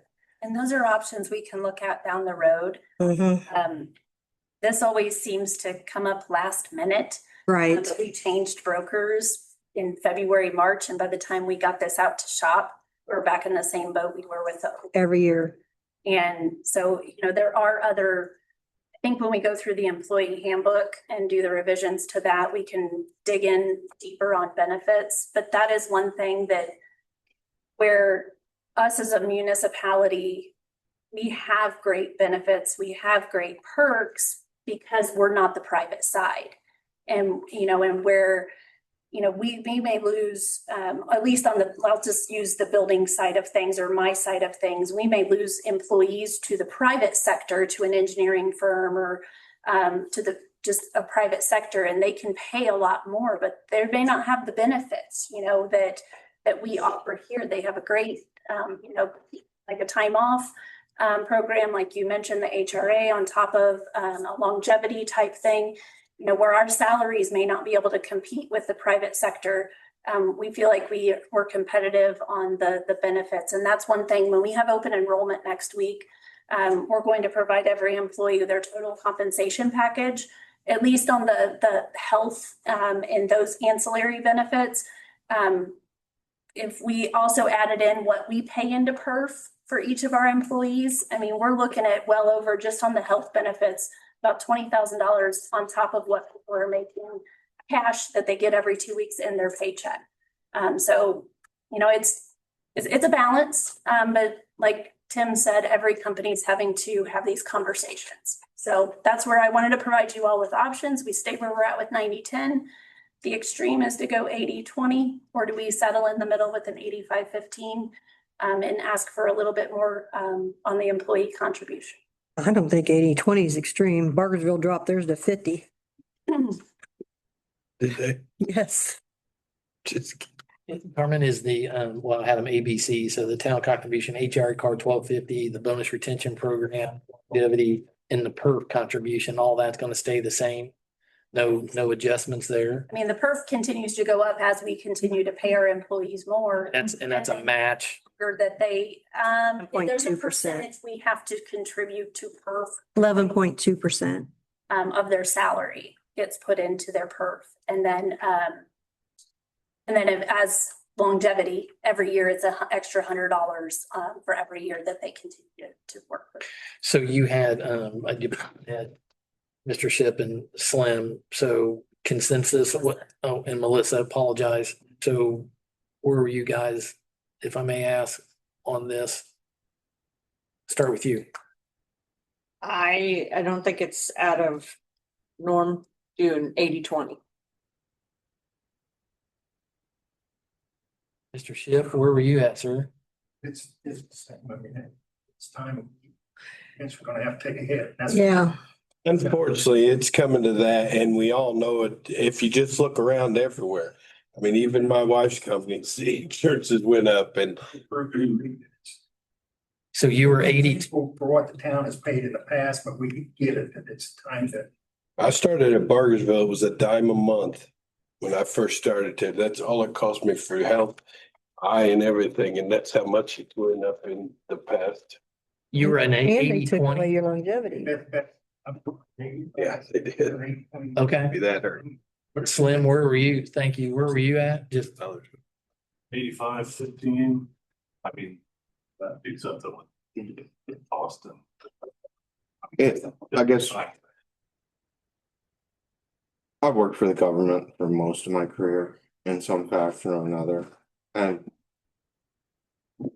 kind of piggybacking off what Carmen said, benefits are one of the big reasons that we attract qualified and competent employees. My initial reaction is that if we're talking about a matter of approximately $35,000 to $40,000, I'm hesitant to get particularly enthusiastic about cutting. There's a part of me that say just leave it at 90-10 and absorb it. I understand that that's not realistic in the long term. There's definitely a part of me that says, for this year, we can do that. 85-15, I can live with. I understand it. I would be opposed to 80-20 personally. The people that work for us, in order to get really qualified people and in order to get people who are motivated and enthusiastic about doing a good job for the town, the benefits is one of the ways that we show that to them. And so that's where I land on it. To Joe's point, to piggyback on that, I mean, insurance, and that's always a tricky, I hate to see that bill when it comes on my paycheck, but I have to be fit and BMI and not smoke and things like that. But, I would probably lean to like 85-15. It seemed like there's a consensus of a change. I'm concerned that, if we don't do something, it's gonna catch up still in the long run, in a few years down the road. So maybe ease into this, especially if we're keeping A, B, and C same and not adjusting that. That seems like it's a reasonable change. And I will share just real quick on the ancillary side. Now, granted, their biweekly amounts are not near what a major medical. But so our dental will stay the same. Vision will actually go down, but again, we're talking very minimal, like pennies, like it's only like $1 or 50 Those are cents 2-year per- contracts. The rate locked in at 2 years, but we're actually going to move our vision and all the other ancillary products. Dental will stay with Lincoln Financial, but the other ancillary products, we're gonna move to Mutual of Omaha. They came in with better rates than what we were at. We were just locked into a 2-year rate. So this amount that you have here underneath the 85-15, 80-20, Yes, is that that's bi-weekly. it? Oh, it's bi-weekly. That's what I thought it was. But is that The amount. United Healthcare rates? No, that is the physician's health plan, the PHP, the 16.7%. Okay. That's physicians. We would have gone to the United Healthcare, double those. I know. I've got a question and I'm more pushing towards it, but like I said, I'm only one person is the 80-20. We do offer other things, but is it one thing that we could do like a 5% increase this year and then revisit it next year, maybe do another 5% to help the town with this cost or something like that? Because we only know it's gonna go up every year. Let's be honest. It's gonna go up next year. Rates stay low, but that's where, I think easing into an increase, would be easier. I mean, they're already agree. going to get an increase, even if we stayed at 90-10, it was gonna Right. go up just using the employee as an example, $6.61 from what they're currently paying. So that would be an increase. If we go to the 85-15, their biweekly would go up to just under $18. Right. And I understand that, but what I'm saying is it's just something that we could ease into it 5% this year, revisit it next year and think about it, because we need to really see if it's going to go up every year. And then that's going to determine how much we got to keep paying. And everything we pay out is stuff that we're taking from other places to pay the insurance when we're already giving them, the $1,200 and then the $2,500 for the older people. If you're here 5 years, that's an extra $500 a year to help on some cost. It's the only thing and believe me, I believe in giving the employees everything I can, but I've also got to be smart about it when everybody around us is doing the same thing. But that's just my opinion. Like I said, I'm good with the 85-15, but I think we should revisit it next year though. Brad, did you have any comments? Since you're a business owner, you probably deal with this, don't you? To a degree, yes. Like you just have to figure out, when we have a budget and we have to figure out, what's appropriate for us to spend. I mean, my question would be, what kind of opportunities are there with the broker or through another mechanism for us to get in a buying group with similar organizations? So we're like the county or the city of Greenwood or, other municipalities that are, group of small towns. A lot Is of that an them are opportunity? self-insured. County's definitely self-insured, and I think Greenwich. Self-insured. Yeah, we're not big enough to be self-insured. So Greenwood's self-insured? Didn't realize. I know you guys got your own medical center that you go to.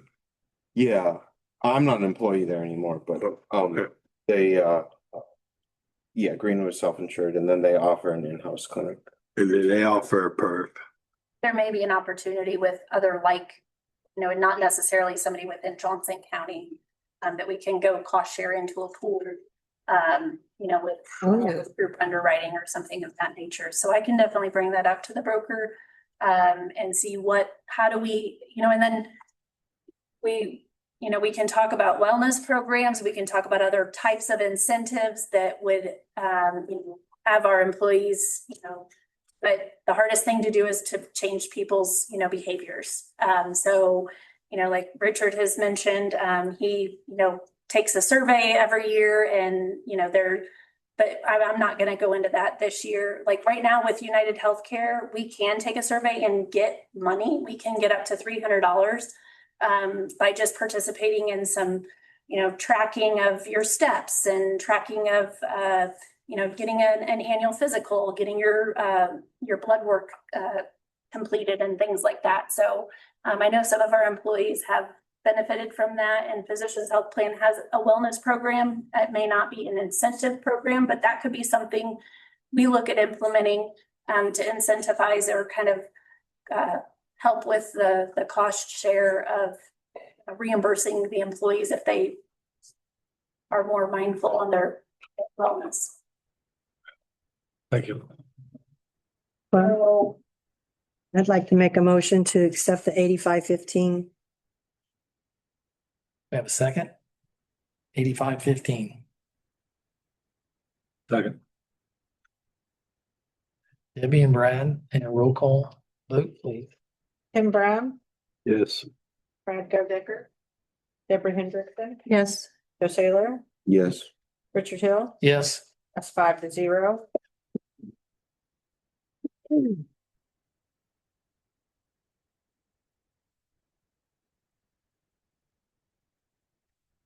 A maintenance bond, dedication improvements, Sienna Trucking, Warrior.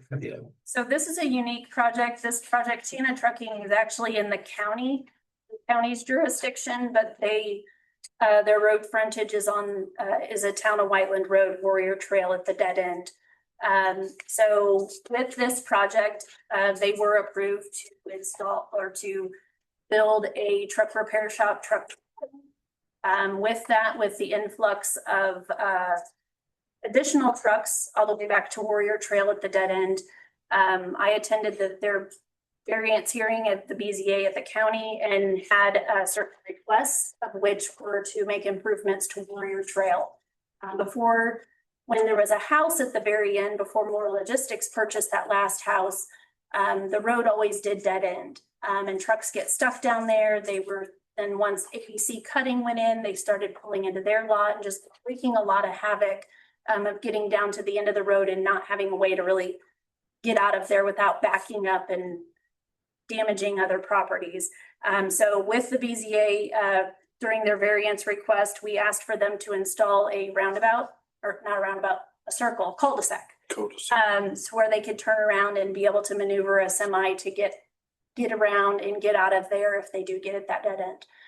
Shannon Trucking did install that and improved in front of their portion, reestablished our right-of-way. They had taken out our right-of-way markers, and it was just a really messy situation back there. So they have finished those improvements and are ready for dedication and acceptance to the town, pending legal review of the maintenance bond. And I'm still waiting on those as-builts, but it would be pending those as-builts as well. So yeah, we're going to inspect it all out and given the thumbs up on the construction of this. Sounds like a win for everybody.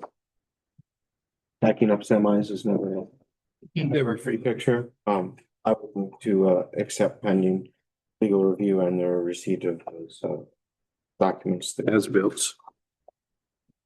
A second. Joe and Tim, and roll call, please. Tim Brown, Yes. Brad Godecker. Yes. Deborah Hendrickson, Yes. Joe Saylor, Yes. Richard Hill. Yes. 0. Wessler. Mr. Slim.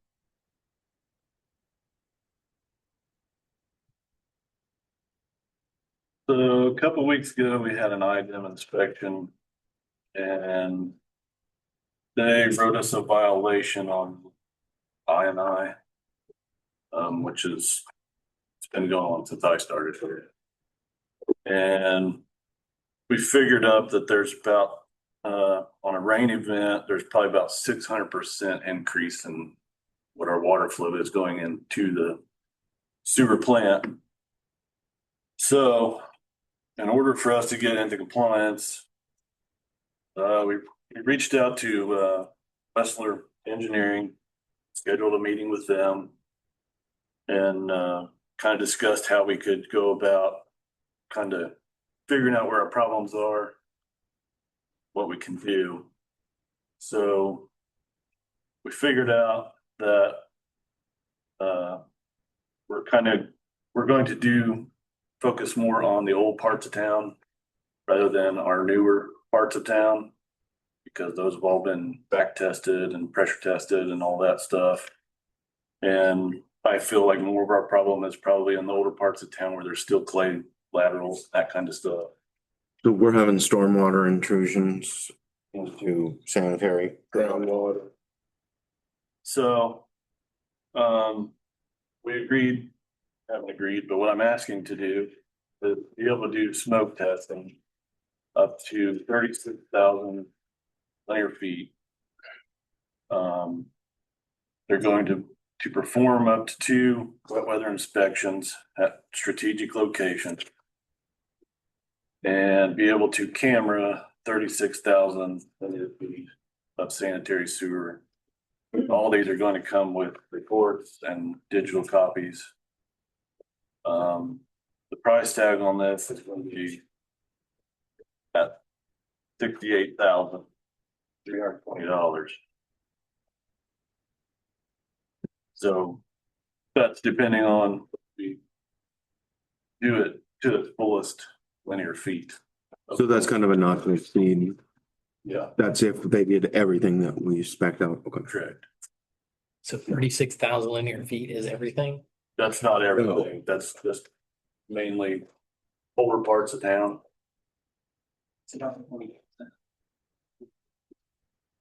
20%. Is the reason you're smoke testing to see who's got basement drains and stuff hooked on it? Because in the Indiana code book, anything inside you're allowed to drain into the sewer. If it's built inside the house. So that's a big thing is if we're going to smoke these houses and then, cause back in, I don't know how wide it was, I've not been here, but 25 years. Back then, it used to be a combination storm and sewer way back in some towns. Right? But once we start smoking these and we start finding these problems, then we're gonna have to fix them as we find. Correct. And There that's could be basements in there and a lot of things.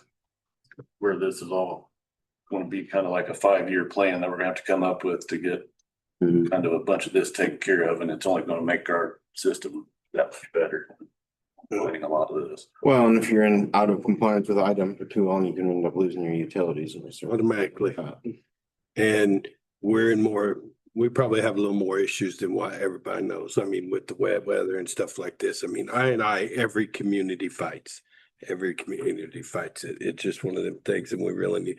I'm great on maintenance projects. Are you gonna line these pipes? Have you been looking into that if there's an issue? We'll either line them, we'll fix them, whatever, kind of see what our problems are first and then go from there.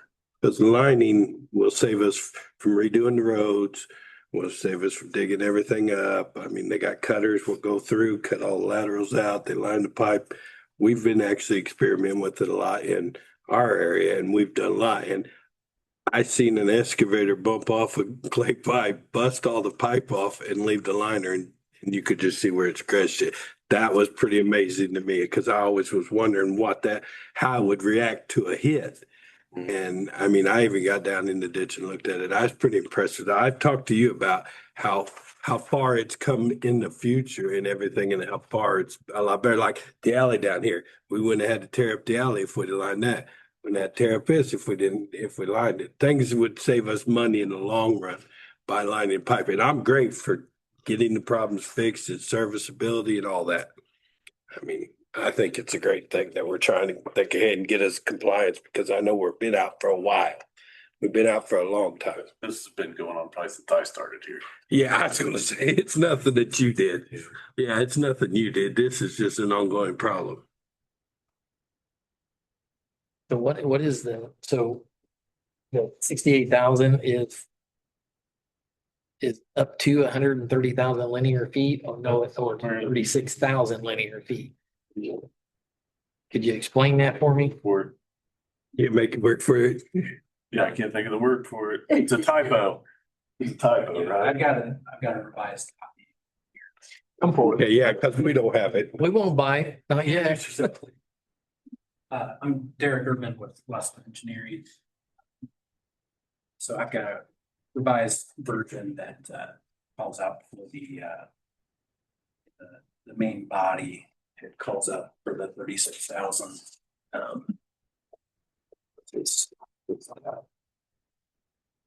But he's gonna give us a correct one. I already wrote on this one.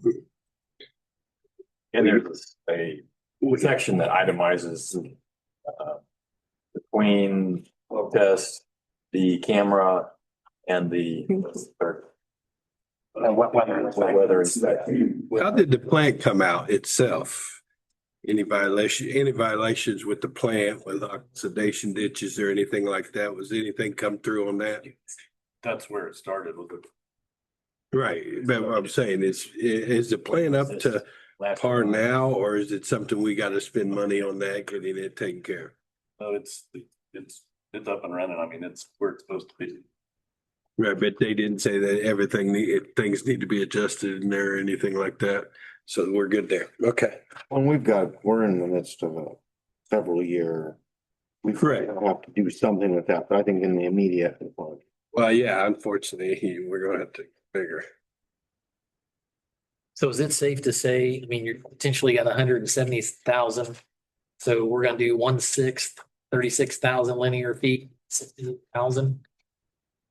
And how I read this? When we did the asset management plan, there's 174,000 feet total, up to 130,000 that was built before 2017, so there's been quite a bit added onto it. So this 36,000 comes up to north quarter of old stuff. If you These are our probable problem areas. Right. We were bigger because there's probably a bunch of clay laterals over there. I can guarantee it. So that's, I'm sure we're getting all kinds of stuff in those. So mainly around this area and this area back here and over there. Parkway area. 36. Area over here on the other side of the railroad tracks. Now, Chadlow, my addition, is that all, that's no clay in there, is there? That's more plastic, that's what I thought. It's more older town like we're running into in Bargersville, 3 Notch and stuff like that. That's where we've been lining ours in Bargersville. That's old town basically. You're always gonna have some, it's just. I think 5% probably is. So that was coming from the. Yeah, I'm with you on that one. the intent would be that the wet weather inspections, we would go out there when it's raining or right after a big rain. And open up medians as we can to find the main sources of the INIR. We've already been out in the system when we did the GPS as part of the asset management plan. Looked at all the and gave them a priority ranking. So we have a pretty good idea already of handles that we need to address. So that help us, those two things together will help us scope testing and CCTV. They can do this to identify our problems, and then the next step, phase 2 would put together a budget plan to fix them and address it over the course of the next 2, 3, 5 years concept. Correct. Right, and then the reports would give recommendations of how to fix the lines. And the town's only responsible for the T, right? We won't be fixing laterals that be for charge, correct? Correct. Stops at the T? Or does it stop out the easement on the right side or alongside? No, what they used to say was this, it's a 20-foot stick of pipe is what they were responsible for. But from now, what we've been telling everybody, it's the main, that's it. That's Inside of the main, the T only. yeah. Anything after that is considered a lateral, and that's how we put it. I was just making sure because we don't need to be getting into the lateral business.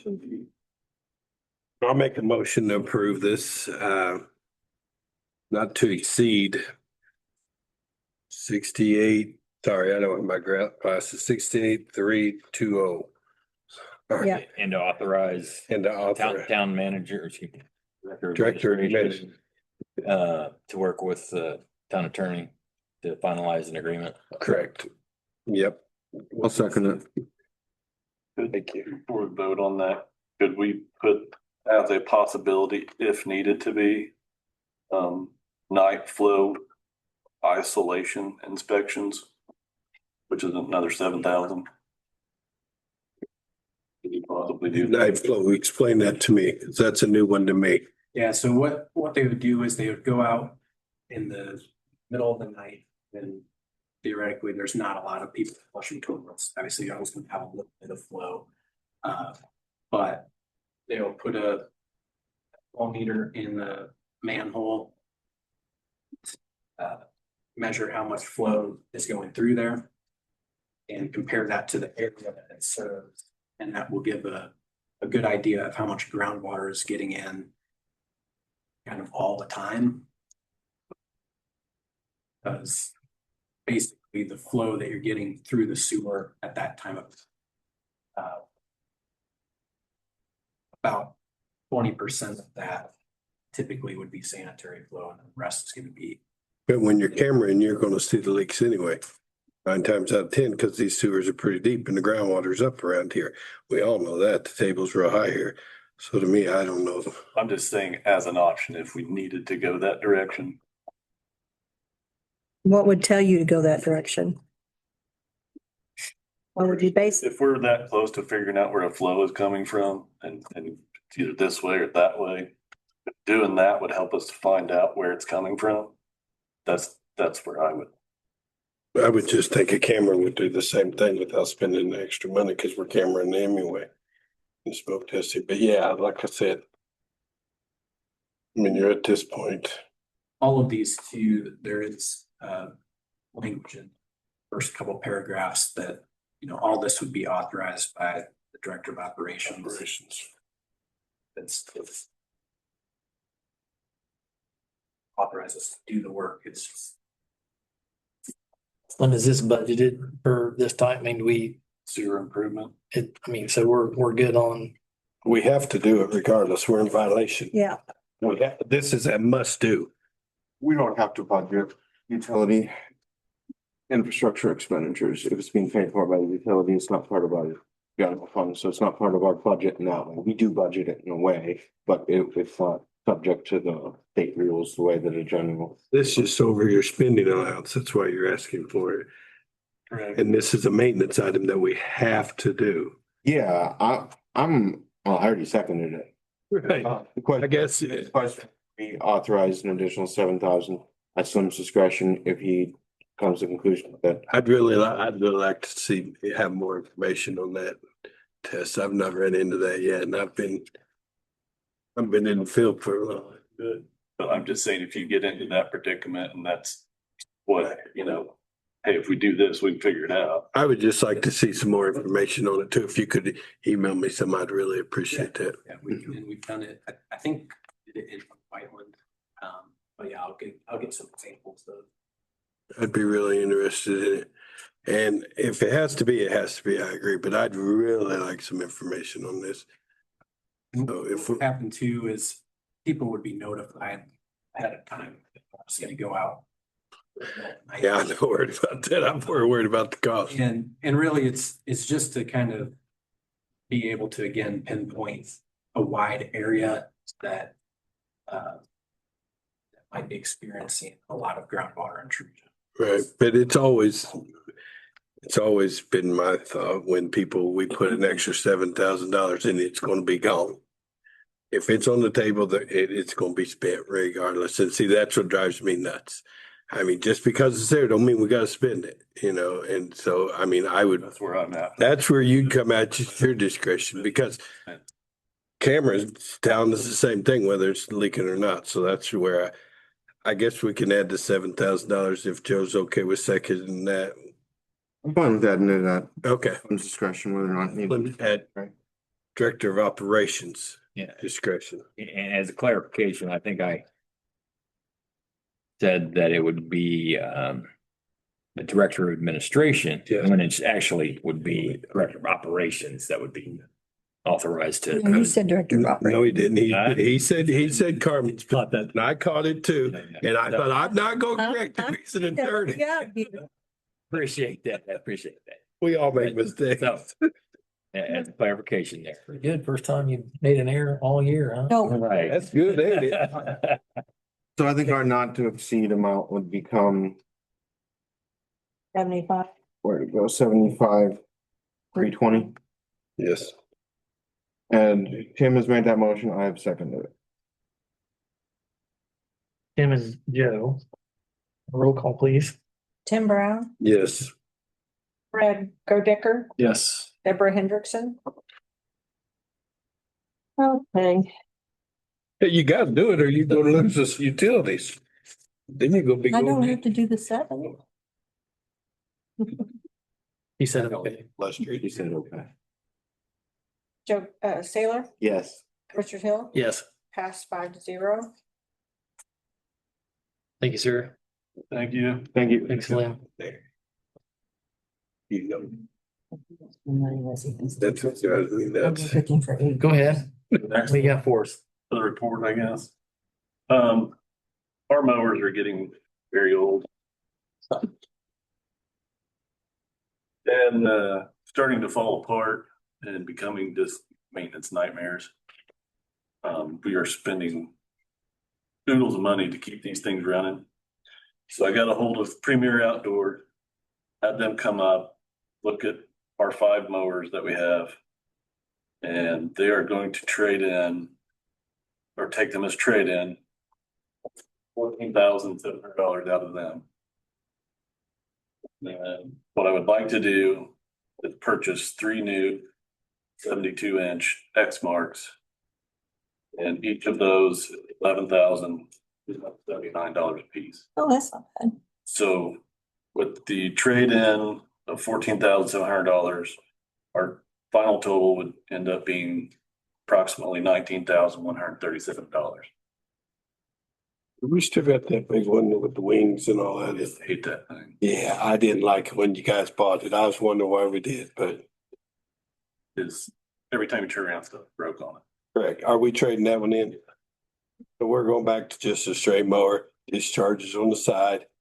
You're gonna have that one you put down when you're riding on the interstate, not to throw grass out on the road and stuff like that, that. I make a motion to approve the purchase. Hang on, I had a question. Do you have a preventive maintenance program? I'm kidding. Sorry. Yes. I'll second that as well. A roll call vote on the mowers, please. Ralph, Yes.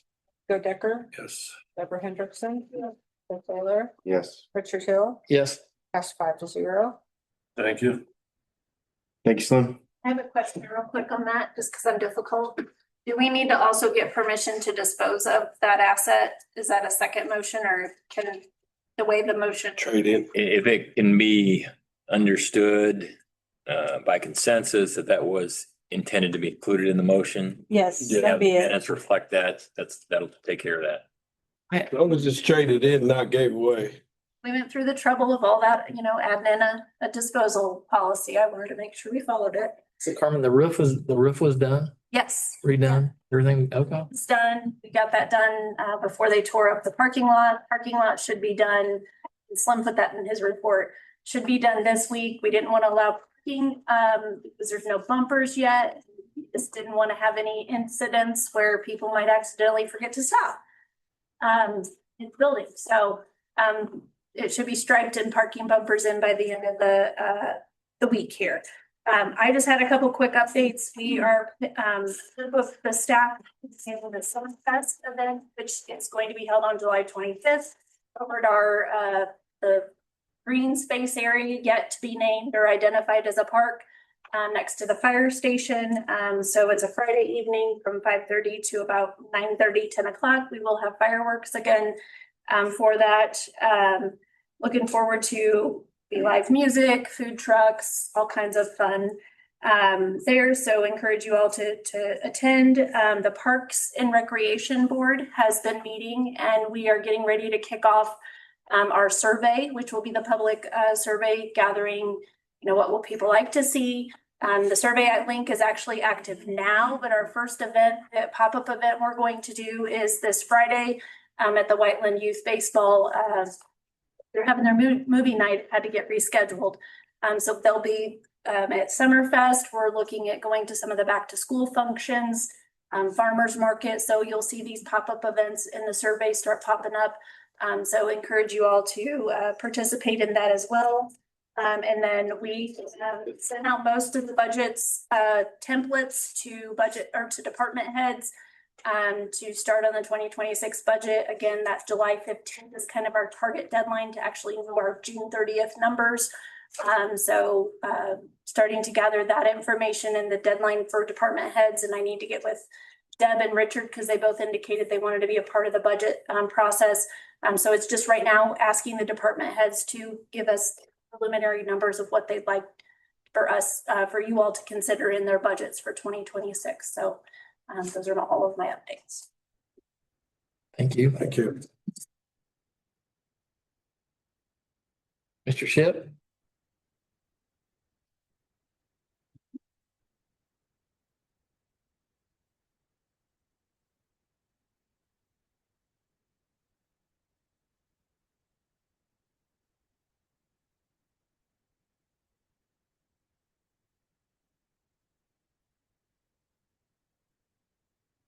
What I'm handing out is a police grant that we was awarded on our best. And it's kind of a little late coming, but we started the process May 6th, 2024. And as we went through the process, it got slowed down, delayed. We didn't hear nothing, so we came in front of you and had to ask for the full amount when we purchased our best because it was getting down to the expiration date. This just tracks what we did when we started. We finally got approved. We didn't know we was gonna get approved for a grant on it and ended up giving us $6,665.53 towards our best purchase, which is now in the bank. But I didn't want to acknowledge it till we confirmed that we did get it and the check was. It's just an assistant on our best that we bought back when we first got it approved. Update on our 4th of July brigade, as you want to call it. We had 30 calls ranging from fights, criminal mischief, firing of guns in the air. 6 arrests that night. It's a very busy night. I mean, besides the fireworks, I mean, we had people firing off firearms in the air and we ended up confiscating 2 of them assault rifles and muzzle loader and everything else. People were just, I don't know what got into them this year, but they were over celebrating, I guess you want to say. But it kept us pretty busy, 30 runs through the night. Again, we were no one injured from any fireworks being shot off. Not aware of any medical runs regarding that for fireworks being shot in the air. Say we had one more. Took 5 guns out of the house. For safety. I started going back and review our runs, going back 3 months just to see where we're at, if we're gaining or what. And we're starting to climb on our calls. And we analyze, go in and look at what calls are starting to really show up pretty heavy. We're getting a lot of course, property damage accidents. That's at the truck stops. That's very time consuming. Time we go out there and do all the DOT records and stuff where you got pretty instant. It's getting time consuming there. Just getting that data, volume of calls are going up. We get a lot of agency assist, but we're assisting other departments or the fire department on runs that seem to be going up. We had several, still doing the ordinances. It's the rundown we check.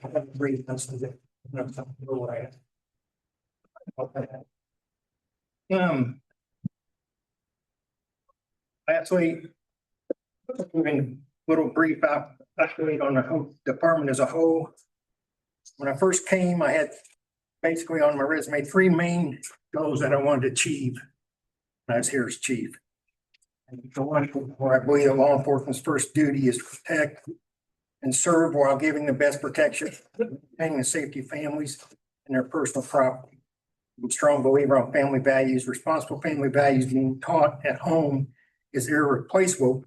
However, law enforcement can assist families by being a positive presence in the schools and communities. We built on that. I'm real proud of our guys. We're in the community, we're in the schools, we're in the daycare centers, giving stuff for them to look at and just being community oriented. I'm real happy on that. We exceed on that and we continue to exceed on that. That was one of my goals. The other was my years of law enforcement have allowed me to see the challenges officers face while serving growing communities, which we're a very growing community. The party leadership is a necessity. Stand firmly committed on demonstrating leadership while at the same time building professionalism within the department. We worked on building that good rapport with other departments, continue to work on it. We're excelling on that. We work with every department very well, including our fire department, so I'm proud we've gotten that goal and we keep exceeding on that. The other third main one I had was my professional objective was increased community involvement, increased public relations between the officers and community. I believe in that strongly. Maintain the police department within a responsible and conservative budget, which we have done through the years. We develop a good working relationship with emergency response agencies to better protect and serve the community and unify the departments, encourage teamwork, camaraderie while building morale. We've got a very high morale in the department. They see that, they work together good. I just would like to recognize that to the guys, how hard they've worked to achieve that. One last thing, closing. After a very hard decision to make, I've decided it is time to retire from the law enforcement and begin a new life journey with my family in the private sector. And bear with me, this is tough. I look back on my 40+ years of law enforcement. I cannot begin to thank all the people who have been part of my career. It has been an amazing journey and a life dream to finish my career with the community that I grew up in while raising my family in the same community. For that, I'm grateful for the support town council and the fantastic citizens of the town of Whiteland have given me throughout the years I've been here. It has been truly an honor to serve the citizens of Whiteland. I cannot leave without thanking the most amazing group of police officers I've ever had the pleasure of working side by side with. It makes me stand proud to be just a small part of such a professional group of police officers. God bless all of you. My final work day will be Friday, August 1st, 2025. And I greatly appreciate the backing I've had throughout the years from my town council, the citizens, and my guys at work. But it was a tough decision, but it's one I just had to make. Well, I want to say that I'm going to stand out of respect for you, Chief. I want to say that I've had nothing, whether all my years as a prosecutor, dealing with Whiteland PD, when you became chief, moving to Whiteland while you were the chief, and all of the interactions I've had with you and all of the officers, both personally and professionally, I have nothing but the highest respect and regard for all of you. And I think this community owes you a very, very great debt and a great thank you. And I just want to express that that's how I feel. Thank you. Appreciate it. Well, hey, I've only worked with you a few years that I've known you, and I appreciate it working closely with you. As a town council, I've worked with you on my personal side too, with issues throughout the town. It's really been an honor to learn from you, and your staff is truly going to miss you. I appreciate all that you do. All I can say is you're gonna love it. Other than 6 years. you've been great to work with, but you're gonna love it. Congratulations, sir. Well deserved. Thank you. Don't want Brian to work you too hard. That's his honey-do list is coming now. No, now he has to mow. Table boy. Now you gotta mow.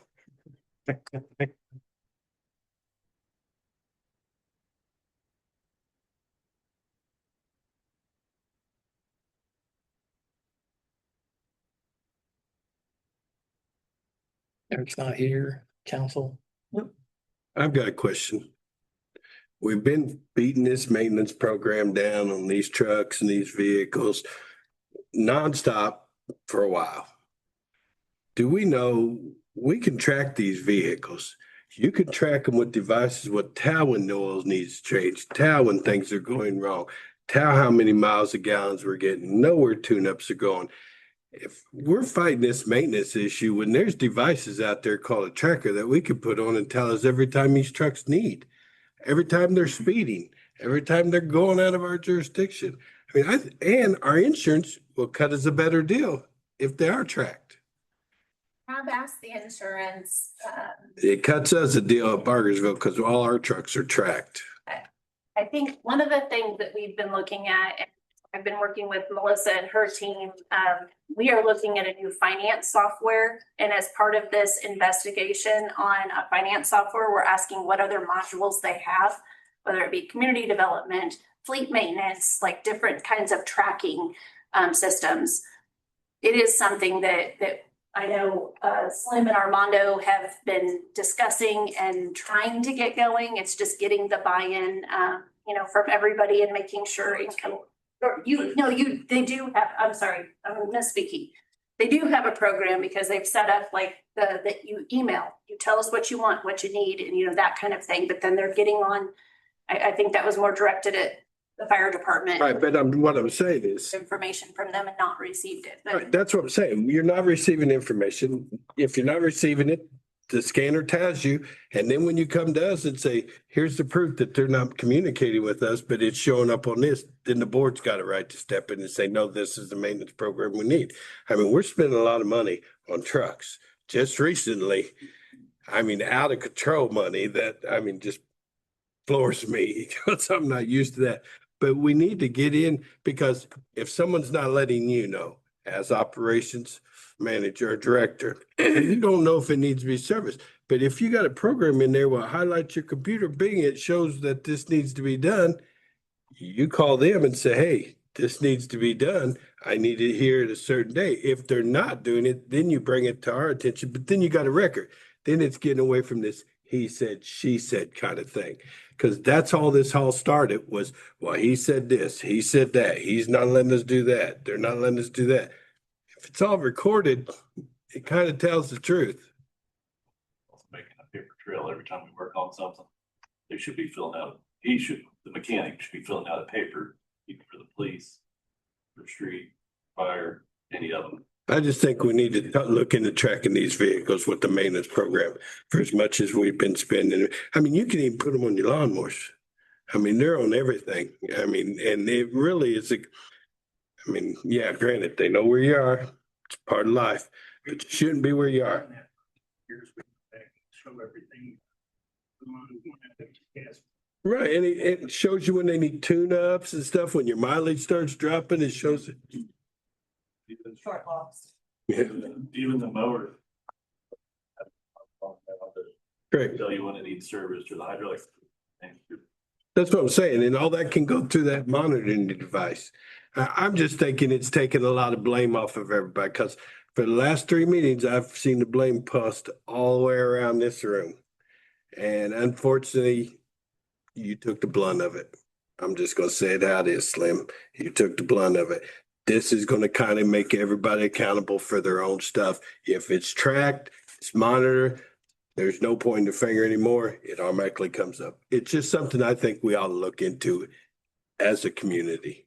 we're not using software, but John did come and he's got a file cabinet over there now. He has a folder for each vehicle. And like you said, he's creating that paper trail, and so that's a great asset. We're not making comments. The mechanic, excellent. Leave it. We really like, he works. Right. And that's what I'm saying, but at least if we have it on, I think monitors where it's gonna take care of all he said, paper trails get lost. But if it's on the cloud and it stays here forever, it's just something to look into. And I do know that it cuts down on the insurance cost. I do know that for a fact, because I actually did some investigating with one of our council, as a council member here in Whiteland, to ask questions about the tracking thing. And that's where they said, hey, it does make your insurance more affordable for your vehicles and stuff like that. So I just think it'd be something that I'd really be interested in, if you wouldn't mind taking a look into that for me. Appreciate it. That's all I got. You did. Hard to find a replacement for Chief Ship. Obviously his date is relatively soon. It'll be before we even meet again. We have, will you provide us with the recommendation of an acting chief once you depart, until we can all that. We got big shoes to fill, of course, here, so definitely, in place, we can probably, take a look and. Easy. We could fill it. I think we have someone that would like public comment. Mr. McGuire, what do you got? Sit here through the night just to bring an issue up to you guys. My name is Terry McGuire. Nice to meet you, council. There's what I consider a major safety issue. And if you've ever driven on a center line road going south from Whiteland Road, you'll know what I'm talking about. They had to address this on Whiteland Road several years ago, where if you leave the pavement, it drops drastically to the point where if you do it with a trailer, you're dragging the axle on the road. My wife and I had a triaxle dump truck coming at us not too long ago. I believe it was late last year, but your natural reaction is to overcorrect. He went up on one side. I had to lock up the brakes in our vehicle. He completely crossed the road and went in the ditch to the other side, to the point we stayed there because we thought he might have been injured just bouncing around in that cab as hard as that thing went back down. And then another incident, Officer Polly and myself were on Centerline Road, and very similar thing. Fortunately, we had a whole lot more. I didn't have to lock up the brakes, but a truck was pulling a camper. Camper got just off the edge of the pavement and went up. It didn't go up on two wheels, but the guy had to cross all the way over into my side of the road. So, we need to address that drop off on the edge of the road. Somebody's gonna seriously get injured or killed if we don't do something soon. So I just wanted to bring it to your attention and basically ask, for you guys to address this rather rapidly if possible. I know everything costs money. Well, that's a county road, right? The biggest part is that the portion that you're talking about there, which is primarily the west side of the road immediately south of Whiteland Road down to roughly where the Torres farm is. None of that's in Whiteland, No. unfortunately. The houses are, but the road's not. No, actually, the first couple houses aren't either. Like the farmhouse, the blue farmhouse there, is not Whiteland, and nor is the house to the north of it. Whiteland begins just south of those Is houses. this something you guys can address with the county? I believe it's been brought up, but I would be happy to bring it. I know some of the commissioners. As I say, Luke, Attention, but I don't know that realistically, you may want to talk to them about it at one of the meeting, at one of the I suppose it would be the county commissioners meetings. I'm happy to bring it to their attention as well, but I'm pretty certain they know. Okay, Certainly. well, I've had two incidents myself, so I don't know what others have had. Oh, no, I live on Sawmill. So, I live just south of theirs, and Okay. I've had to get my son out of the ditch there more than I've okay, every time it snows, one of my children. all right. I'd appreciate if you'd readdress it with them, Shoot, that goes back to when we were in high school. that was just yesterday. Yes. Yeah, sure thing. So, all right, well, that's all I. Thank want to you do is just for coming to the meeting. Because I feel it's that urgent. So. All right, Thank you, thank you. sir. Thank you. Thank you. And actually, sir, if you would leave me your email address, Okay, if you wouldn't mind just jotting it down on there, I will copy you on the email that I sent.